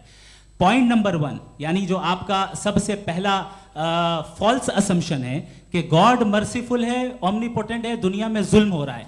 लेकिन आपको ये समझना चाहिए कि हमारे वर्ल्ड व्यू के मुताबिक गॉड सिर्फ ओमनीपोटेंट और सिर्फ मर्सीफुल नहीं है, बल्कि वो ऑल वाइज भी है और वो ऑल नोइंग भी है। उसके हर काम के पीछे हिकमत और विजडम है। ये कोई जरूरी नहीं है कि वो हिकमत और विजडम आपको समझ में आए या मुझे समझ में आए। अगर आप जो समझ रहे हैं उसके मुताबिक आप फैसला कर रहे हैं, ये लिमिटेड पर्सपेक्टिव से आर्ग्यूमेंट है। और इस चीज को हम अपनी दुनिया में, अपने लाइफ में, डेली लाइफ में इस प्रिंसिपल को एक्सेप्ट करते हैं। हम जब किसी डॉक्टर के पास जाते हैं, डॉक्टर के पास जाकर वो अगर उसने हमें कोई दवाई दी है तो हम ये तो नहीं कहते कि जब तक आपके पास जितना नॉलेज और जितना विजडम नहीं है, आपने क्यों ये दवाई दी है, तब तक हम इस चीज को एक्सेप्ट नहीं करेंगे। नहीं कहते, हम उसकी अथॉरिटी को तस्लीम करते हैं। क्यों? क्योंकि उसकी हम जानते हैं कि वो नॉलेजेबल है, वो विजडम वाला है, हमसे ज्यादा नॉलेज और हमसे ज्यादा विजडम है। बताएं सर। नहीं, डॉक्टर में और खुदा में बड़ा डिफरेंस है। डॉक्टर पढ़ा लिखा होता है एक, तो मैं उसकी बात सुनूंगा। दोयम ये नहीं कुछ जवाब तो ये भी नहीं है सर। प्लीज आप अगर सब ऑडियंस से बोलने लगेंगे तो फिर मतलब नहीं सिविलाइज्ड बहस का। मतलब आप ये कहें कि चूंकि आप डॉक्टर पे बिलीव करते हैं इसलिए खुदा पे बिलीव किए, क्या ये मिसाल आपको समझाने के लिए आर्गुमेंट है, इस पे आपको एतराज नहीं है। तो सिंपल बात ये है कि मैं अगर ये यकीन कर लूँ कि एक ओमनी पोटेंट उसकी मसलहत है, ये जो बच्चे मर रहे हैं ये मसलहत है उसकी, मुझे नहीं चाहिए ऐसी मसलहत। उसकी मसलहत नहीं, यही तो समझना है, मतलब एक्सपीरियंस। अच्छा, इस आपने अभी मेरी बात पूरी सुनी नहीं। मैंने कहा आपका पूरा आर्ग्यूमेंट दो फॉल्स असम्पशंस पर है। एक फॉल्स असम्पशन मैंने बता दिया, दूसरा फॉल्स असम्पशन ये है कि इस दुनिया में इविल के होने का कोई गुड रीजन नहीं है, जबकि हमारे पास बाज रीजंस मौजूद हैं, हमारे पास बाज वजूहात मौजूद हैं। अगर इस दुनिया में इविल ना हो तो आप गुड को डिफाइन कैसे करेंगे? अगर जुल्म ना हो आप इंसाफ को समझेंगे कैसे? अगर तारीकी ना हो तो आप लाइट को समझेंगे कैसे? बहुत अच्छे। अभी और सुन लें, अभी और बाकी है। ये तो बात बहुत पसंद आई साहब मुझे, कि जब तक रेप ना हो तब तक औरतों की इज्जत का ख्याल आपने मेरा जवाब पूरा सुना ही नहीं। जब तक के बच्चों का कत्ल ना किया जाए तब तक आपको बच्चों की मासूमियत की इज्जत। आपने पूरा जवाब सुना ही नहीं। क्या बात है, क्या आपने नुक्ता निकाला? आपने पूरा जवाब सुना ही नहीं। आप सुन लें, मेरी बात सुन लें। ये मैंने आपको एक चीज बताई। दूसरी चीज, इस दुनिया में हम आए हैं टेस्ट के लिए, हमारा टेस्ट हो रहा है और हर इंसान का अलग अलग अंदाज में टेस्ट होता है। और इस दुनिया में अगर इविल मौजूद है तो वो इविल जरिया है हमारे अंदर ह्यूमन नोबल क्वालिटीज को डेवलप करने का और अलग अलग फील्ड में प्रोग्रेस करने का। और अगर हमारे अंदर और इस दुनिया में इविल नहीं होता तो बताइए टेस्ट का मतलब क्या होता? अगर मैं अपने स्टूडेंट को एमसीक्यूज दूं और उसमें सिर्फ राइट आंसर लिख कर दे दूं और कहूं तुम्हारा टेस्ट हो गया, ये मीनिंगलेस है। इस दुनिया में अगर हम टेस्ट के लिए आए हैं तो जाहिर है गुड एंड इविल दोनों मौजूद है। तो अगर गुड एंड इविल दोनों मौजूद है तो ये इविल भी खुदा का बनाया हुआ है? जी हाँ, खुदा का बनाया हुआ है। लेकिन अच्छा, चलो अच्छी बात। जी बिल्कुल, तो बिल्कुल खुदा ने बनाया। अभी तो ये है कि जो मेजॉरिटी है दुनिया में वो इविल है, तो ये खुदा एक्चुअली इविल के साइड पे लग रहा है मुझे। बिल्कुल भी नहीं, मैं बताता हूं। मेजॉरिटी में तो वो है। क्या बात कर रहे हैं भाई आप? मैं बहुत कोई भी जो मुंसिफ होगा, चाहे आपका अपना घर हो जिसके आप सबसे बड़े हैं, चाहे आपकी ऑर्गेनाइजेशन हो जो आप चलाते हैं, वहां पर आप इविल रखेंगे साबित करने को कि बाकी लोग शरीफ हैं? मेरी बात सुन क्या ये आर्ग्यूमेंट ही गलत है? अगर कि जब तक के कोई इविल नहीं होगा तब तक के शरीफ आदमी शरीफ नहीं लगेगा। अगर एग्जामिनर गलत ऑप्शन दे रहा है तो एग्जामिनर इविल नहीं हो गया, जो गलत ऑप्शन को सेलेक्ट कर रहा है वो फेल होगा। क्रिएटर ने इविल को बनाया है लेकिन वो इविल नहीं है। अच्छा सुनिए मेरी बात, लेट मी कंप्लीट सर। जी जी। क्रिएटर ने इविल को बनाया है टेस्ट के लिए, वो इविल नहीं है। इविल वो होगा जो उसे इख्तियार करेगा। छुरी को बनाने वाला गलत नहीं होता है, छुरी का गलत इस्तेमाल करने वाला गलत होता है। रेप को कैसे गलत इस्तेमाल करते हैं? रेप इंसान के फ्री विल का नतीजा है।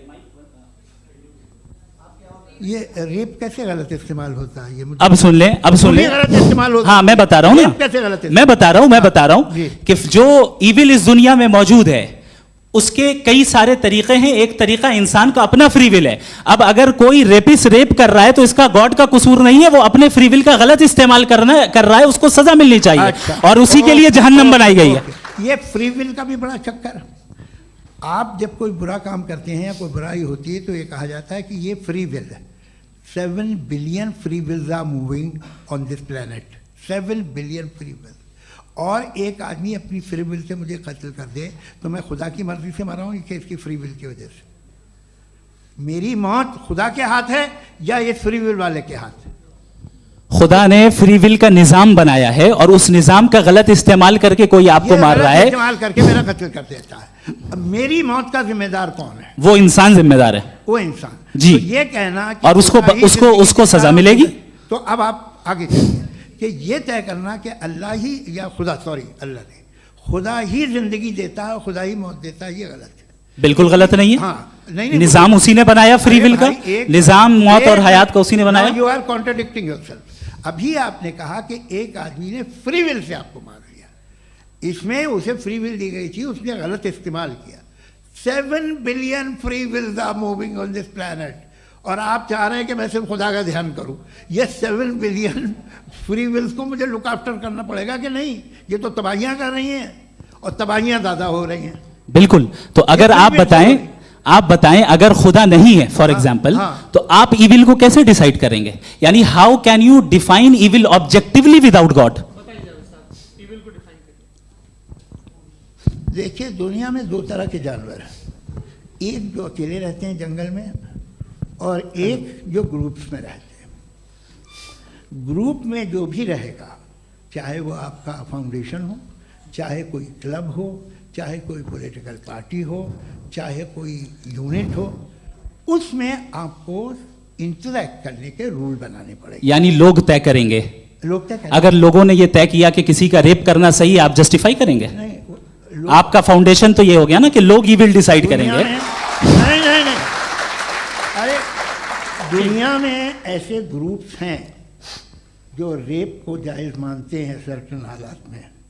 मैं डिटेल में नहीं जानूंगा, आप भी जानते हैं। ये जो आईसिस वाले थे जिन्होंने क्या किया था, तो उन्होंने क्या किया उसका खुदा से कोई ताल्लुक नहीं है सर। मैंने सिंपल सवाल किया कि ईविल को आप डिफाइन करते कैसे हैं? आइए वापस आइए जी।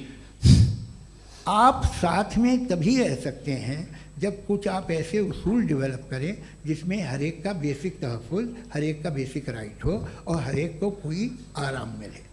यही तरीक़ा है किसी भी ऑर्गेनाइजेशन जिसमें एक से ज़्यादा लोग हैं और वो ऐसे चलती है ज़िंदगी। उसमें अगर आप गड़बड़ करेंगे तो तबाही होगी, नुकसान होगा, बर्बादियाँ आएंगी। और अगर उसमें आप घर ले लीजिए ना, एक हस्बैंड है, एक वाइफ है, बच्चे हैं, वालदा भी हैं, 2 बहनें भी हैं, एक भाई भी है। अब इसमें कोई निज़ाम आपको चाहिए साथ में रहने का, और एक दूसरे पे भरोसा रहे, एक दूसरे के बहीख्वाह हों, एक दूसरे की मदद करें, ऐसी जिंदगी। सर आपकी बात आ गई। आप ये कह रहे हैं कि लोग डिसाइड करेंगे क्या सही है क्या गलत है, यही है? मेजॉरिटी डिसाइड करेगी क्या सही है क्या गलत है? अरे भाई बिल्कुल। मेजॉरिटी अगर ये कहे कि नाजी जर्मनी के साथ जिस तरह मेजॉरिटी थी कि जेनोसाइड करना सही, आप जस्टिफाई करेंगे? उस वक्त आपका ये सवाल सिर्फ उसके बाद क्लोजिंग। हाँ, उस वक्त प्लेनेट पे जो लोग थे उनमें कितने लोग हिटलर को सही समझते? अच्छा, प्लेनेट की मेजॉरिटी तय करेगी, सोसाइटी की नहीं। प्लेनेट की मेजॉरिटी गॉड के एग्जिस्टेंस को सही मानती है, आप क्यों नहीं मानते?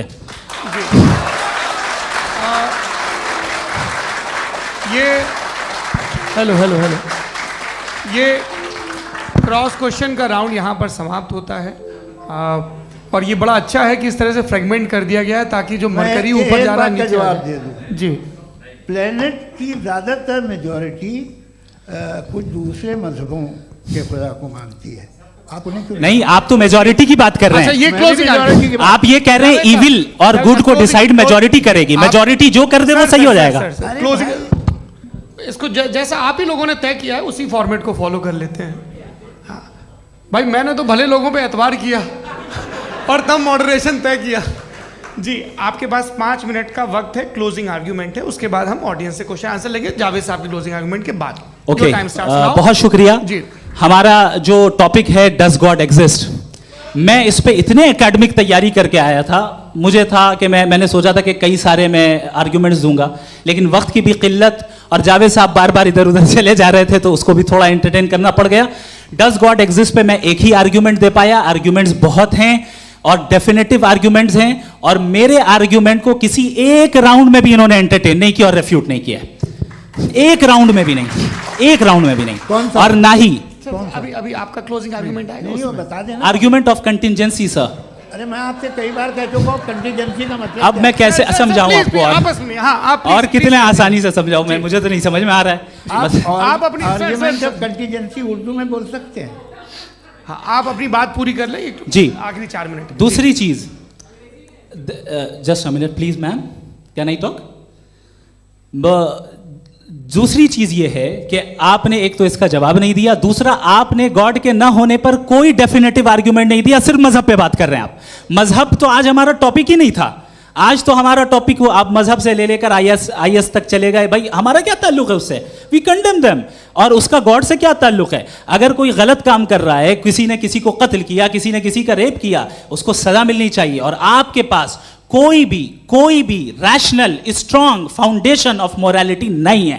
आपने कहा कि मेजॉरिटी तय करेगी सोसाइटी की, वो सही होगा। मैंने कहा हिटलर को फिर आप सही कहेंगे? नहीं, प्लैनेट की सोसाइटी की मेजॉरिटी तय करेगी। तो प्लैनेट की मेजॉरिटी गॉड के एग्जिस्टेंस को मानती है, आप कह रहे हैं ये रिलीजियस है।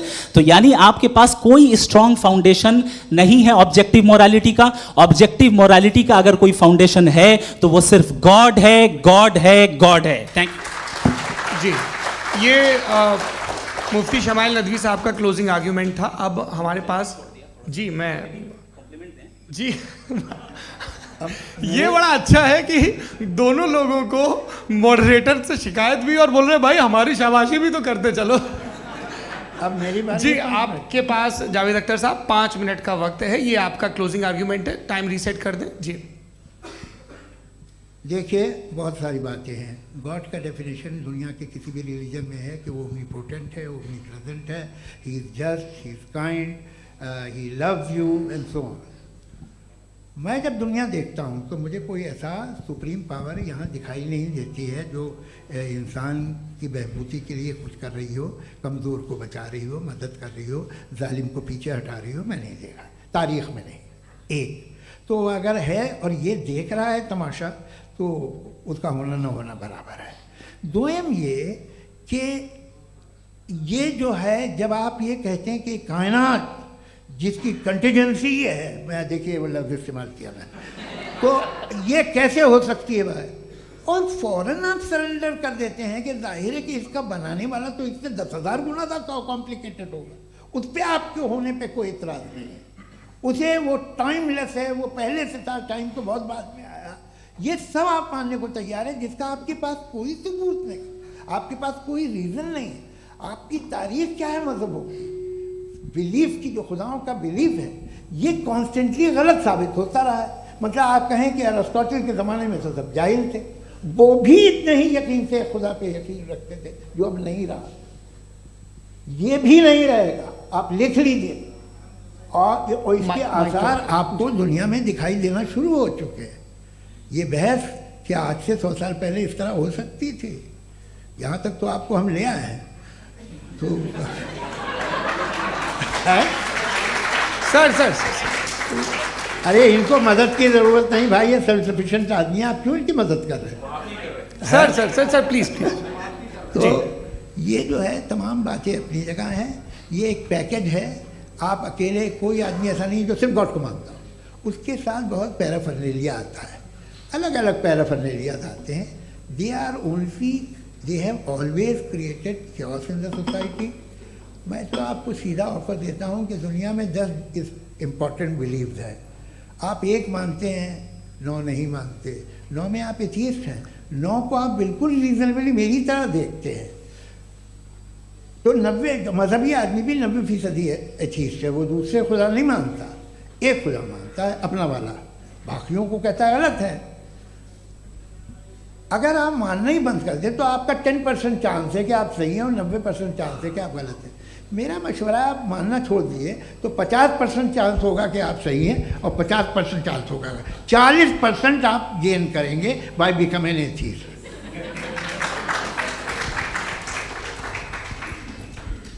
ये एक फरसूदा ख्याल है, ये ख़त्म हो रहा है। हो सकता है मेरी ज़िंदगी में ना हो, लेकिन ये हो जाएगा। जो बातें ये इनको आप मेटाफिज़िकल ये वो ऐसे रिस्पेक्टेबल टर्म दे दिए, ये तो उन लोग के हैं जिन्हें ना फिज़िक्स मालूम थी ना मेटा मालूम था, ये उन्होंने आपको दिए हैं। जी बहुत शुक्रिया आप दोनों लोगों का। और अब इस बातचीत का आखिरी राउंड शुरू होगा, डज गॉड एग्जिस्ट की ये बहस मुफ्ती शमाइल नदवी और जावेद अख्तर साहब के बीच। आप लोग अपने अपने हाथ ऊपर करेंगे, मैं यहाँ से तय करूँगा। और माइक हमारे पास है क्या? एक ही माइक है ऑडियंस के लिए? 2 माइक है, एक इस तरफ एक इस तरफ, ठीक है। तो जी सबसे पहले हमारी सहयोगी हैं मारिया शकील जी, पूछिए सवाल।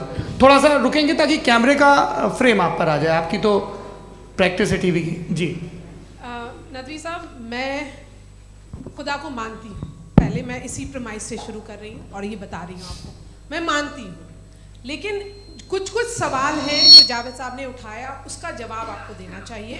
पहला सवाल ये कि गज़ा में सालों से छोटे बच्चे मर रहे हैं, वो उनको, अगर खुदा मर्सीफुल है, हम मानते हैं कि अल्लाह ताला में बहुत ताकत है, तो वो बच्चे क्यों मर रहे हैं?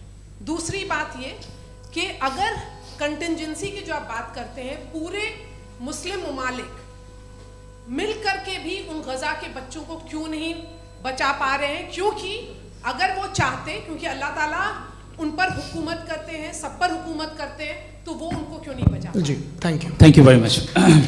बहुत अच्छा किया आपने इस चीज़ को जिक्र कर दिया, मैं इसको और अच्छे से एक्सप्लेन करने की कोशिश करता हूँ। देखें, जहाँ तक आपने कहा कि गज़ा के बच्चों को मारा जा रहा है, देखें दो वर्ल्ड व्यू है, एक एथीस्टिक वर्ल्ड व्यू, एक थीस्टिक वर्ल्ड व्यू है। बच्चे मर रहे हैं दोनों वर्ल्ड व्यू में, लेकिन हमारा वर्ल्ड व्यू कह रहा है कि रिकॉम्पेंस है, ये कह रहे हैं कि उनका मरना बेकार जाने वाला है, कोई उसका रिकॉम्पेंस नहीं है, चूंकि इनके यहाँ आखिरत और अल्लाह का कोई तसव्वुर या गॉड का कोई तसव्वुर नहीं है। आपने ये सवाल किया कि गॉड मर्सीफुल है, क्यों नहीं रोकता, ये मैंने बताया कि ये मिसकंसेप्शन है लोगों के दरमियान कि गॉड को सिर्फ मर्सीफुल और ओमनीपोटेंट समझते हैं। गॉड के सिर्फ यही दो एट्रीब्यूट्स नहीं हैं, गॉड के कई सारे एट्रीब्यूट्स हैं, उनमें से अल हकीम भी है, उनमें से ऑल वाइज भी है, ऑल नोइंग भी है।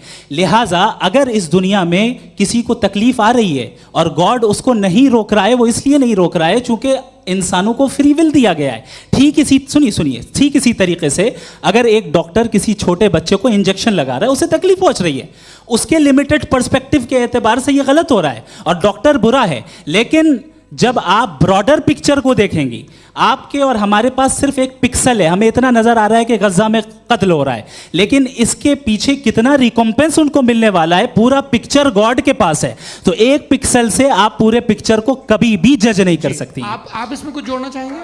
आपको कुछ बोलना है इसमें? भैया आपने बहुत अच्छा जस्टिफिकेशन दिया। या आप वो जो वहाँ के प्राइम मिनिस्टर इजराइल के उन्हें भेजिए, वो बहुत खुश होंगे। आप जस्टिफिकेशन दे देना कि अगर गॉड नहीं है तो बच्चे क्यों मर रहे हैं, आप बताएं। वो ये सवाल पूछ रहे हैं कि अगर आप ईश्वर का अस्तित्व नहीं मानते हैं तो उन बच्चों की मौत को आप कैसे इंटरप्रेट करते हैं?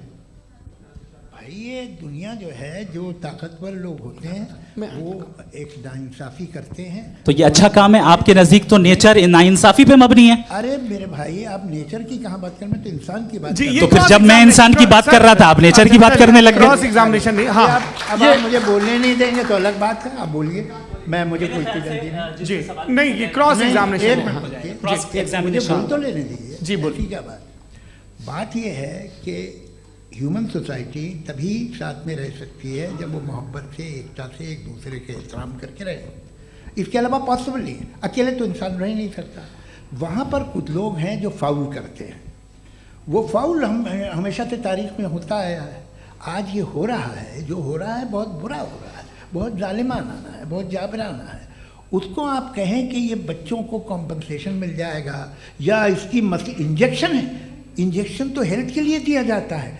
आप ये कह रहे हैं कि ये बच्चों की जो धज्जियां उड़ रही हैं ये इंजेक्शन है, ये टेस्ट है, ये टेस्ट है और उस टेस्ट में उनको ऐसा रिकॉम्पेंस मिलेगा जो आपके तसव्वुर के बाहर है। ये आप 3 बरस के बच्चे को बारूद से उड़ा के टेस्ट ले रहे हैं। वाह, वो नहीं ले रहा है, खुदा नहीं उड़ा रहा है, इजराइल उड़ा रहा है। जी, ये तो उसको कंडेम अगला सवाल लेते हैं प्रोफेसर पुरुषोत्तम अग्रवाल। मुफ्ती साहब, एक निवेदन आपसे है कि कम से कम थोड़ा सा माइक क्लोज एक रिलीजियस और फिलॉसफिकल कर मैम प्लीज। एक रिलीजियस और फिलॉसफिकल ट्रेडिशन है जो ब्रह्मांड को यानी यूनिवर्स को ही अंतिम मानती है। सर्वम खलु इदम ब्रह्मम, this is Chandogya Upanishad and it completely rules out the existence और नेसेसिटी, आपके शब्दों में necessity of a creator. The creation itself is the creator. तो एक मिनट प्लीज। दूसरा जो सवाल आपने अभी, जो आप बार बार कह रहे हैं कि भगवान विद्वान भी है, वाइज, सब जानने वाला, तो अगर विजडम में दुनिया भर के पापों और अत्याचारों को बर्दाश्त करना शामिल है, तो फिर इसका मतलब ये हुआ कि अगर मैं फ्री विल से उसको अपोज करता हूं तो ईश्वर की विजडम और मेरी फ्री विल में कॉन्ट्राडिक्शन है। Because when I am opposing whatever is happening in Gaza, then I am opposing the God's will और गॉड्स विजडम। जवाब लेते हैं क्योंकि तो गॉड की विजडम में, एक मिनट सर प्लीज सर, ये एक जुमला, गॉड की विजडम है कि गाजा में जो कुछ हो रहा है वो हो रहा है, मैं उसको अपोज कर रहा हूं, तो मैं गॉड की विजडम के खिलाफ जा रहा हूं। एक सवाल। दूसरा ये नहीं, आपने 2 ऑलरेडी। सर आप और सवाल कर लें, लेकिन मुझे 2 जवाब दे। पहले आपने ये कहा, सुनिए मेरी बात सुनिए। इजराइल के गॉड के मुताबिक तुम्हारा ठीक हो रहा है ना? नहीं हो रहा है, ठीक नहीं हो रहा है, मैं बता रहा हूँ क्या हो रहा है। आप तशरीफ रखिए, मैं बता रहा हूँ क्या हो रहा है। Let me complete please. एक सेकंड गाइस, एक सेकंड। ये देखिए, ऐसा है कि ये सब बड़ा आपस में विचार विमर्श के बाद ये तय हुआ था कि कुछ नियम बना लिए जाएं ताकि एक टाइम बाउंड बातचीत चले। और भाई साहब, आप बड़ा ज़रूरी काम कर रहे हैं लेकिन कैमरे के फ्रेम में आके उस काम को गड़बड़ कर दे रहे हैं। ठीक है गुरु, अब मेरे को कहीं का गुस्सा कहीं निकालना था, सॉरी। नहीं, कोई गुस्सा नहीं है जी। तो प्रोफेसर ने सवाल पूछे, आप उनके जवाब दें, और थोड़ा ये सब लोग थोड़ा ख्याल रखें भाई, सवाल संक्षिप्त रखें जी। आपने 2 सवाल किया। सबसे पहला ये कहा कि हमारे पास ये कॉन्सेप्ट है कि ये यूनिवर्स खुद नेसेसरी बीइंग है, creation itself is the creator. How irrational is this कि मैं एग्जिस्ट करूंगा बाद में लेकिन अभी एग्जिस्ट कर भी रहा हूं, यानी एक ही टाइम में एग्जिस्ट भी कर रहे हैं नहीं भी कर रहे हैं। This is not true. दूसरी चीज आपने कहा कि अगर इजराइल में सॉरी माफ कीजिएगा, Israel doesn't exist, occupied Palestine में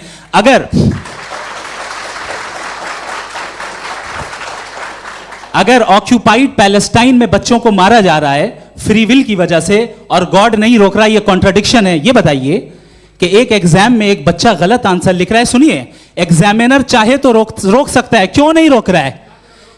ये कॉन्ट्रडिक्शन है, ये कॉन्ट्रडिक्शन नहीं है। माइक नहीं सर, ये आपस में जी, ये क्या आपका सवाल? माइक दीजिए। फ्री विल दिया गया है टेस्ट के लिए, अकाउंटेबिलिटी के लिए। अगर फ्री विल नहीं होता तो आप कहते हैं हमें रोबोट बना दिया गया। नॉट मिसरिप्रेजेंट माय पोजीशन, आपकी जो भी पोजीशन, मैं अपनी फ्री विल के नाते, अपने ह्यूमन विजडम के नाते गाजा में हो रही अत्याचार का विरोध करता हूं। बिल्कुल करना चाहिए। आपके हिसाब से मैं गॉड की विजडम का विरोध कर रहा हूं? बिल्कुल नहीं, समाज हो रहा है गॉड, बिल्कुल भी नहीं, बिल्कुल भी नहीं। उसका वहां पर गाजा में कत्ल होना ये इंसानों के गलत इस्तेमाल का नतीजा है, फ्री विल के इस्तेमाल का नतीजा है। गॉड इसका हुक्म नहीं देता, उससे रोकता है। यही तो मसला है ना, आपके लिए कॉन्सेप्ट क्लियर नहीं नहीं भाई, आपने तो बताया था इंजेक्शन लगाने से बच्चे को तकलीफ होती है, ये इंजेक्शन लगा। सर आप ऐसे रेटोरिक स्टेटमेंट दे तब तो कोई मसला नहीं समझते रहेंगे। This is a rhetoric statement, this is not a logical argument sir. I am sorry, I am sorry. आखिरी 30 मिनट बड़े मुश्किल होने वाले हैं जी। मुफ्ती साहब आगे बैठे हैं, इनको माइक दीजिए। हाँ तरुण, माइक आप अपने पास रखिए, आपको कैमरे का फ्रेम पता है जी। सबसे पहले दोनों को मुबारकबाद। एक सर अपना आप नाम बता दें। आप अमेरिका में शिकागो में रहते हैं, इतना मुझे याद है। बताया आपको, यासिर नदीम अलवाजदी मेरा नाम है। जावेद सर, आपसे एक क्वेश्चन है इन्फिनिट रिग्रेस के ताल्लुक से। एक हाइपोथेटिकल सिनेरियो है, मसलन अगर आप सर माइक थोड़ा सा प्लीज क्लोज रखिए जी। अगर आप शायर इसलिए हैं कि आपके कोई उस्ताद शायर थे, और वो इसलिए शायर थे कि उनके कोई उस्ताद शायर थे, और इसी तरीके से हम माजी में पीछे चलते चलते चले जाएं और कहीं ना रुके, तो माफ कीजिएगा आप कभी शायर नहीं हो सकते। लेकिन आप शायर हैं, आपका शायर एग्जिस्ट करता है, इसका मतलब ये है कि आप कहीं ना कहीं रुके हैं। तो मेरा सवाल ये है कि क्या आप इन्फिनिट रिग्रेस ऑफ कॉजेस को लॉजिकल फैलेसी मानते हैं या नहीं मानते? हाँ या ना? मैं इन्हें लॉजिकल फैलेसी नहीं मानता हूँ, लेकिन मेरा प्रॉब्लम यह है कि जब मैं नहीं मानता हूँ तो I will continue with this logic जो फैलेसी नहीं हो। आप एक जगह रुक जाते हैं जाके, आप कहते हैं ये गेंद कैसे बनी, ये जजीरा कैसे बना, ये समंदर कैसे बना, ये ज़मीन कैसे बनी, और अचानक गॉड पे जाके आपको ब्रेक लग जाता है। एक बार आप सवाल नहीं करते कि भाई इनको बनाने वाला तो इनसे भी कॉम्प्लिकेटेड होगा, वो कैसे बना, उसके बारे में आपने इत्मीनान कर लिया, वो हमेशा से है। तो अगर आप उसे हमेशा से मानते हैं तो फिर ये मान लीजिए कि कायनात हमेशा से है, क्या तकलीफ है? फिर हम वजूद में नहीं आते जी हैं? हम मौजूद नहीं। अच्छा सर क्यों नहीं हो सकते? मैं बताऊं प्लीज। जैसे मैंने मिसाल दी आपके शेर, आपका शेर कभी वजूद में ना आता अगर शायर इसी तरह चलते रहते हमेशा जी। माइक मेरे ख्याल से एक इन्फिनिट रिग्रेस का कॉन्सेप्ट क्लियर नहीं हो पाया, ऐसे रहने दें, लेट्स मूव ऑन सर। ठीक है। हाँ थोड़ा सा मॉडरेटर का भी ख्याल रखें। नहीं आपने तो रखा है, आपने रखा है। यहाँ पे गौहर रजा साहब हैं, वो भी एक सवाल पूछना चाहते हैं। माइक नीचे से ऑन कर दिए नीचे। पहले तो ये कह दूं कि मैं उन बच्चों से शर्मिंदा हूं जिनको गज़ा में कत्ल किया गया, क्योंकि हमारे होते हुए कत्ल किया गया। लेकिन उससे ज़्यादा शर्मिंदगी इस बात से हुई कि मुझे लगा कि मुफ्ती साहब उसको जस्टिफाई कर रहे हैं। बिल्कुल भी नहीं, आप बहुत ही गलत। मुझे लगा मैं गलत हो सकता हूं, बिल्कुल गलत। मैं सवाल पूछ रहा हूं, मैं सवाल पूछ रहा हूं। मैं जावेद भाई से डिसएग्री करता हूं। एक सेकंड देखिए, अगर देखिए ऐसा एक सेकंड आप सर वेट अरे आप कुछ मेरे पहले मुझे अपनी बात कह लेने दीजिए। अगर ऑडियंस तय करेगी तो फिर मॉडरेटर का मतलब नहीं। मेरा आप सबसे ये कहना है, ये बहस दो लोगों के बीच में है, एक तरफ मुफ्ती साहब, एक तरफ जावेद साहब। पिछले 1.5 घंटे से ये लोग अपने अपने तर्क रख रहे हैं। आपकी इनसे इत्तेफाकी हो सकती है, ना इत्तेफाकी हो सकती है। मेरे उस्ताद मुझे सिखा गए हैं कि मुखामुखम में असहमति की गुंजाइश बची रहनी चाहिए। अगर मैं आपकी बहुत इज्जत करता हूँ गौहर साहब, आपने जो कमाल की किताबें लिखी, साइंटिफिक टेम्परामेंट, लेकिन मेरी ये गुजारिश है आप सबसे कि यदि आप इन लोगों ने जो बोला उन पर टिप्पणियां करेंगे तो ना वक्त की पाबंदी रहेगी ना वो अनुशासन। आप सवाल पूछ लें, उस सवाल में जो बात आ जाए वो आ जाए।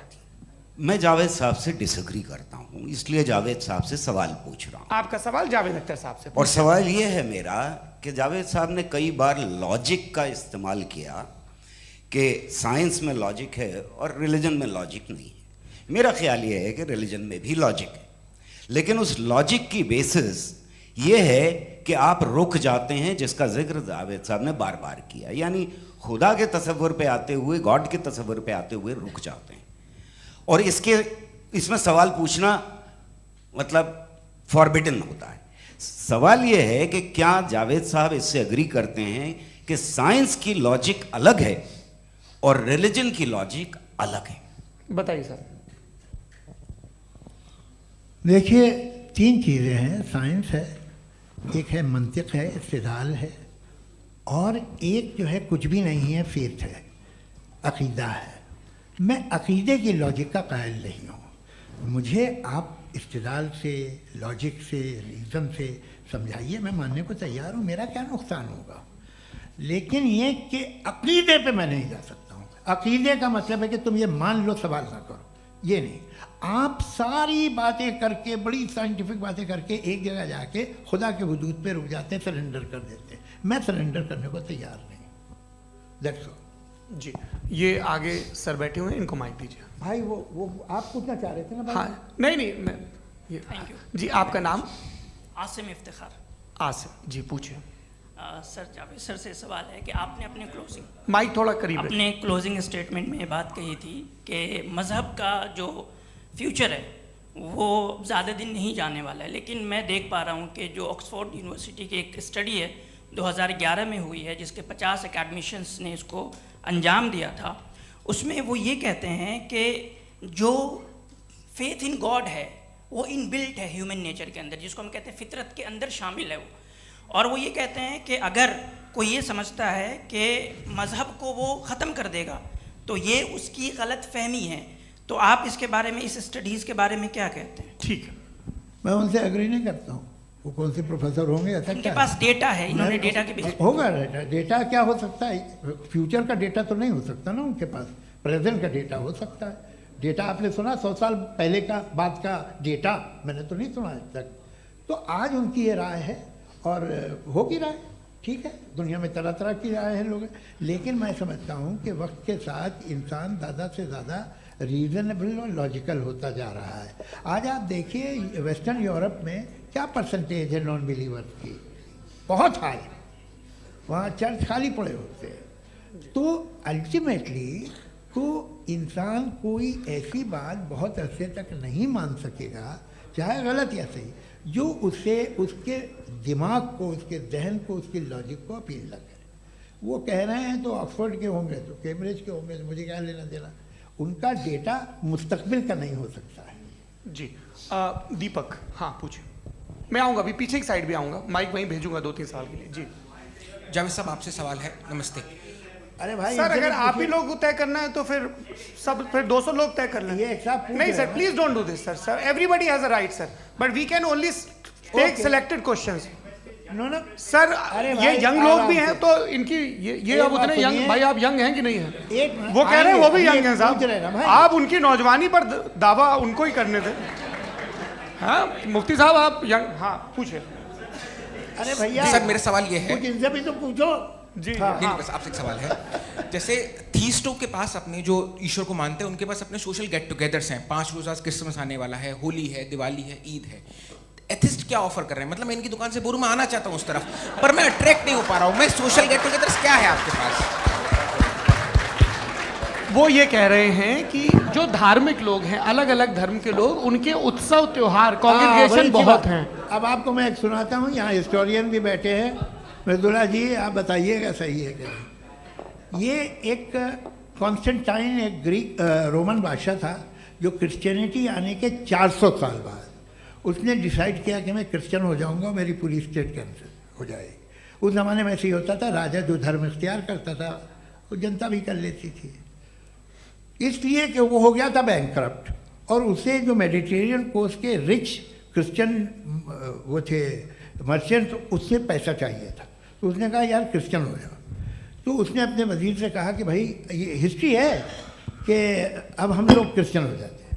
कहते सर हो जाएंगे, कोई प्रॉब्लम नहीं है, लेकिन एक प्रॉब्लम ये है कि 17 दिसंबर से 25 दिसंबर तक जो पेगन फेस्टिवल होता, जो पेगन्स थे वो लोग, जो फेस्टिवल होता है वो बंद हो जाएगा, इसलिए कि हम क्रिश्चियन हो गए तो होगा नहीं। तो वो बच्चों को बहुत बुरा लगेगा, पब्लिक को बहुत इन्जॉय करते हैं, ख़ासतौर से 25 को मेन डे। उसने कहा हाँ ये तो सही कह रहे हो, ये जीसस क्राइस्ट की पैदाइश कब थी?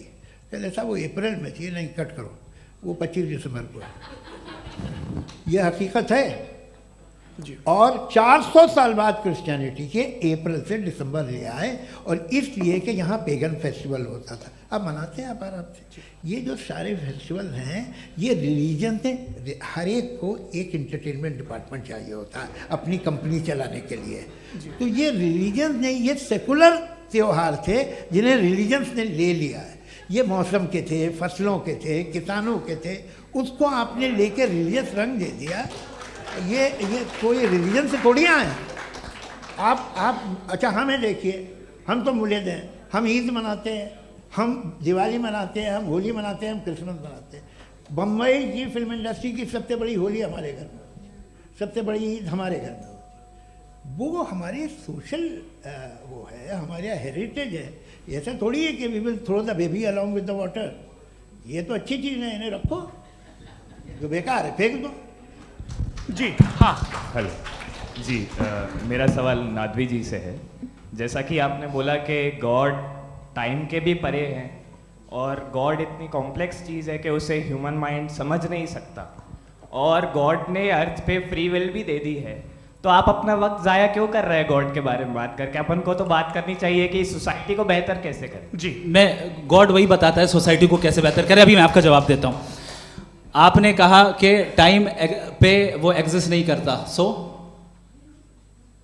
मेरा सवाल ये है कि जैसा आपने बोला कि गॉड बहुत ही कॉम्प्लेक्स चीज है। मैंने कहा ही नहीं कि कॉम्प्लेक्स है, तो आपके अल्फाज हैं।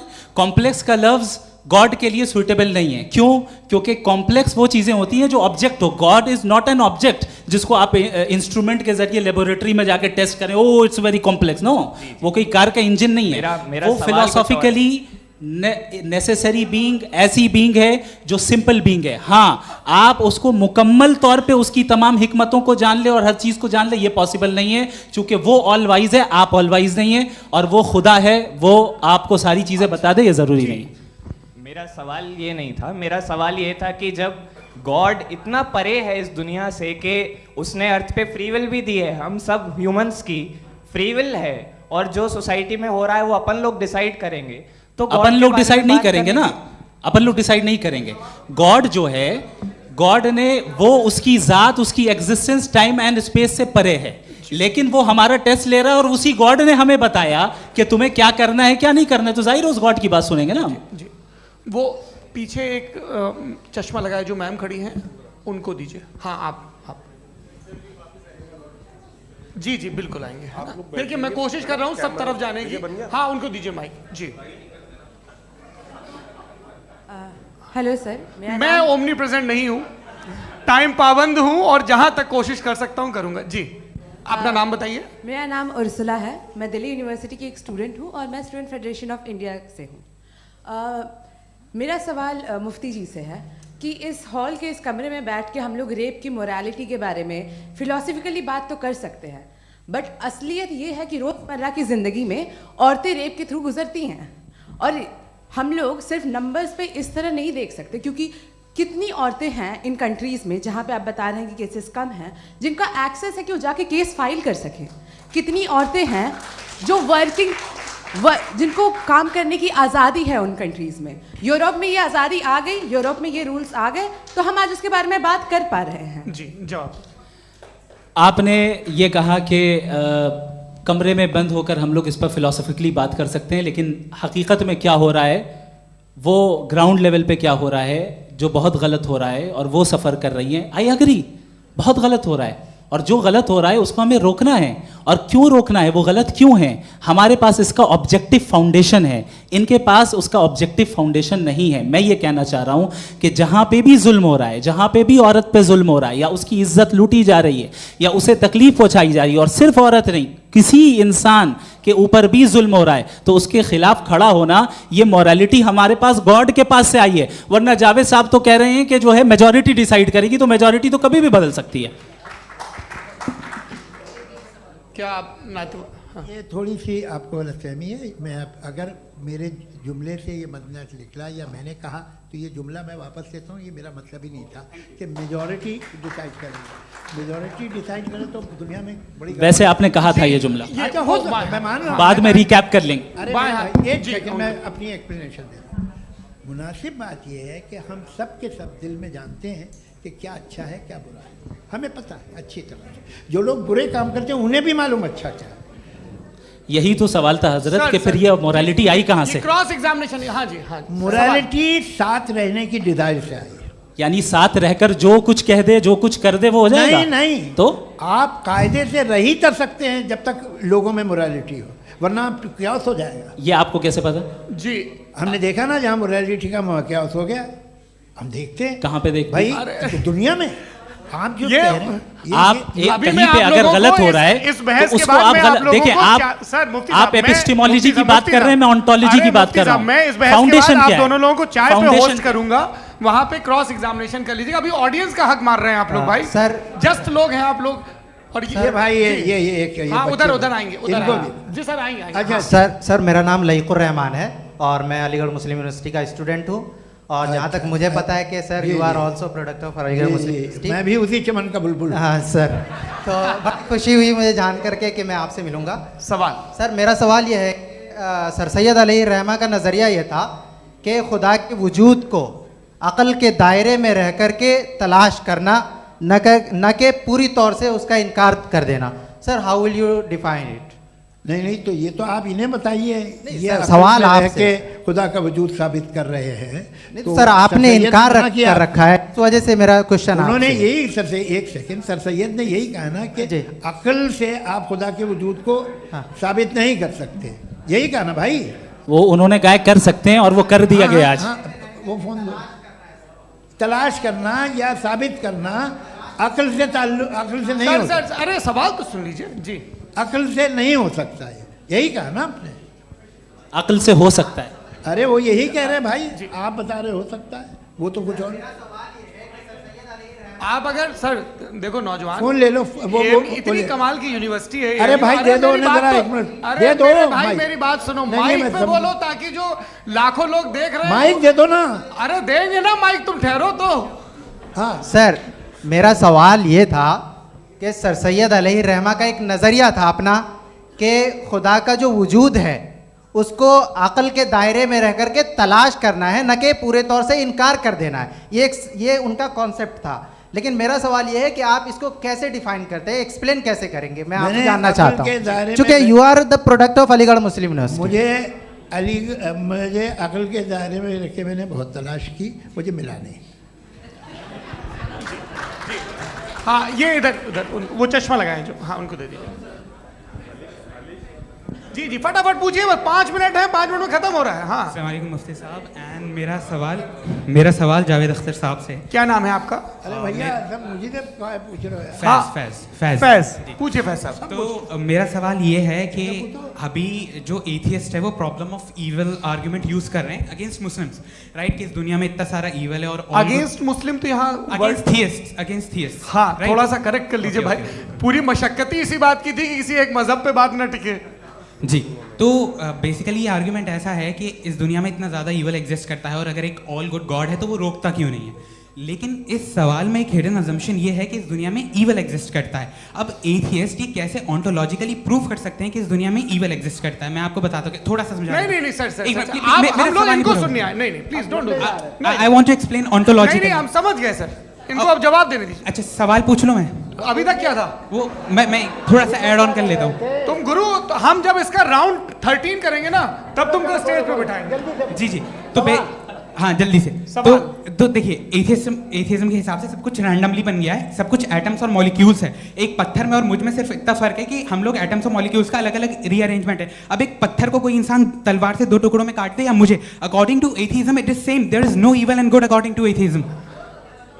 जी अच्छा, फैज साहब का सवाल ये है कि हाँ, कोशिश भी करते तो इससे गलत सवाल नहीं कर पाते। एक लाइफ फॉर्म है और लाइफ फॉर्म में फीलिंग्स हैं, मतलब लाइफ फॉर्म सुनता है, देखता है, टेस्ट कर सकता है, फील कर सकता है, तो उसकी जो ये जो क्वालिटी इस बबल में आ गई हैं वो जानवर में भी है, इंसान में भी है। तो जाहिर है कि उसे कोई तकलीफ पहुंचेगी, तो चूंकि उसके पास वो सेंसिटिविटी है तो मैं करेगा, पत्थर में वो सेंसिटिविटी नहीं है। तो ये क्या सवाल हुआ कि अगर पत्थर को काटा तो पत्थर को तकलीफ नहीं होती, तो आपको काटे तो आपको क्यों तकलीफ हो? बैठ जाइए जी। हाँ अगला सवाल, हाँ पूछे जी। जावेद अख्तर साहब। अरे भैया सब आप लोग मुफ्ती साहब को छोड़ रहे हैं, तो मेरे ही पीछे पड़े हैं क्या? फिर चलो बोलो भाई। You asked how God can exist when children die in Gaza. हाँ? You asked how God can exist when children die in Gaza, and you also mentioned the rise of atheism in Europe. But the same events also are leading many atheists and non-believers to turn towards faith. How do you interpret this contradiction, where suffering pushes some away from God, yet brings others closer to belief? देखिए, आपको एक बात बताऊं, दुनिया perfect तो कहीं भी नहीं है, हर जगह कुछ खामियां हैं। बेटा एक मिनट, मैं आप ही को कहेंगे, देखो वो तो कुछ खामियां, कमज़ोरियां, खराबियां सब जगह है। लेकिन अगर देखोगे ईमानदारी से कि दुनिया सबसे ज़्यादा महज़ब कहाँ है, एक आम शहरी को कहाँ हुकूक हासिल हैं, वो बोल सकता है, अपनी मर्ज़ी से काम कर सकता है, अपनी मर्ज़ी से राय दे सकता है, हुकूमत के ख़िलाफ़ बोल सकता है, बरसरे इक़्तिदार लोगों के बारे में बोल सकता है, सरमायादारों के ख़िलाफ़ बोल सकता है। तो आपको ये स्कैंडिनेवियन कंट्रीज़ में मिलेगा, वेस्टर्न यूरोप में मिलेगा। मैं नहीं कह रहा वो परफेक्ट है, बिल्कुल नहीं, वहाँ बहुत ख़राबियाँ भी हैं, परफेक्ट तो कोई। लेकिन जिन जिन मुल्कों में, लैटिन अमेरिका देखो, गल्फ़ देखो, वहाँ पर आपको ये ज़रूर है कि रेप नहीं होते होंगे। रेप की ज़रूरत क्या है भाई? उसको तो ख़रीद लो, घर में रखो, सड़क पर रेप करने की क्या ज़रूरत है? मगर सुनिए, मगर हकीकत ये है कि वहाँ शख्सी आज़ादी राय देने की, बोलने की नहीं है। जी ये एक आखिरी सवाल मुफ्ती साहब से। हाँ मैम, इनको माइक दीजिए। शुक्रिया। मेरा नाम मनीषा है, मैं हरियाणा से आई हूँ। मैं मुफ्ती साहब से एक बात पूछना चाहती हूँ। आप बार बार जावेद साहब को कॉन्ट्राडिक्ट तो कर रहे हैं कि आपने ये कहा, लेकिन आप भी अजम्पशंस के बेसिस पे बात कर रहे हैं। आपने खुदा के होने का कौन सा प्रूफ पेश किया है, खुदा की एग्जिस्टेंस का? अब इस सवाल को अलग रहने दीजिए, कौन एथीस्ट है कौन नहीं है। और दूसरी बात जो आपने एक छोटी सी कही थी कि ये फ्री विल का इस्तेमाल करता है इंसान अपनी, लेकिन इस फ्री विल का इस्तेमाल में मतलब खुदा ने ये दे दी सबको ये इजाज़त कि वो कितना घिनौनापन और कितने ज़्यादा ख़राब से ख़राब तरीके इस्तेमाल कर सकता है। जवाब सुनते जी। आप फ्री विल को मानती है ना, या अब कहती है कि फ्री विल नहीं है ना? मानती है ना? तो अब आपके पास इसका कोई एक्सप्लेनेशन नहीं है कि अगर एक इंसान उस फ्री विल का इस्तेमाल करके गलत काम कर रहा है और बच के अच्छी ज़िंदगी गुजार के निकल जा रहा है, उसका कोई रिकम्पेंस नहीं है। हमारे वर्ल्ड व्यू में जो इंसान गलत काम कर रहा है उसको भी रिकम्पेंस यानी उसका बुरा बदला मिलना है, और जो सही काम कर रहा है उसको सही बदला मिलना है। लिहाजा जो फ्री विल है वो इस तरीके से है कि एक लिमिटेड टाइम तक खुदा ने मोहलत दी है। ऐसा ही नहीं कि छूट दे दी, जो करना है करते रहो हमेशा। वक्त आएगा जब एग्जाम का टाइम खत्म होगा तब रिजल्ट आएगा, दौराने एग्जाम जबरदस्ती आपको नहीं बताया जाएगा। अरे भाई एक सेकंड, जी एक सवाल मुफ्ती साहब से मेरा, मुफ्ती साहब से एक सवाल। रुक जाइए, आपसे फोन, आप इसके बाद आपसे यहीं रहेंगे वो। हाँ बोलिए। मैं मुफ्ती साहब एक ही सवाल करता हूँ कि अगर जो हो रहा है फ्री विल से हो रहा है और एक दिन बरोज़ क़यामत इंसाफ होगा मैशर में वगैरह वगैरह, तो दुआ क्यों मांगते हैं लोग? दुआ मांगते हैं इसके मतलब है अभी भी उसने ये डिपार्टमेंट रखा है कि मैं रोजमर्रा की जिंदगी में इंटरफेयर बिल्कुल बिल्कुल ही कैन। तो तुम कैन हो, तुम मुझे नौकरी दिला देते हो, मेरे बेटे को ग्रीन कार्ड दिला देते हो और 45,000 बच्चे मरते हो उन्हें रोकते नहीं हो। नहीं तो क्या आप ये कह रहे हैं कि इस दुनिया में जालिमों को कभी पकड़ ही नहीं होती है? अरे जो भी पकड़ होगी वो बच्चे रोते हैं। बिल्कुल देखिए, मैंने अपने ओपनिंग स्टेटमेंट में यही कहा था कि जनाब जावेद साहब सिर्फ इमोशनल आर्गुमेंट देंगे। This is an emotional argument. ये छोटे मोटे इसके पीछे का रीजन मैंने बताया क्या है, देखिए मैं इसके पीछे का विजडम क्या है मैंने बताया। मंच से आप लोगों को सज्जनों इसलिए कह रहा हूं ताकि थोड़ा सा आपके कॉन्शियंस पे जोर रहे कि आपको ऑर्डर बचा के रखना है। वक्त तय हुआ था, ये वक्त पूरा हुआ, आपने इतने धैर्यपूर्वक सुना, मैं आप सबका बहुत बहुत शुक्रगुजार हूं। यदि इन दोनों विद्वानों की इच्छा होगी तो कभी हम इस बातचीत का राउंड 2 राउंड 3, यही तो देखिए खूबी है इंसान की कि बहस मुबाहसे में वो पड़ा रहता है। आप लोगों ने बड़े धैर्य का परिचय दिया, बहुत बहुत शुक्रिया। इसी के साथ ये बातचीत यहाँ पे समाप्त होती है। आप लोग को मैं एक बात बता दूं, ये सारी बहस हो गई, अब मुफ्ती साहब और बड़े मुफ्ती साहब इन साथ के साथ मैं खाना खाने वाला हूँ।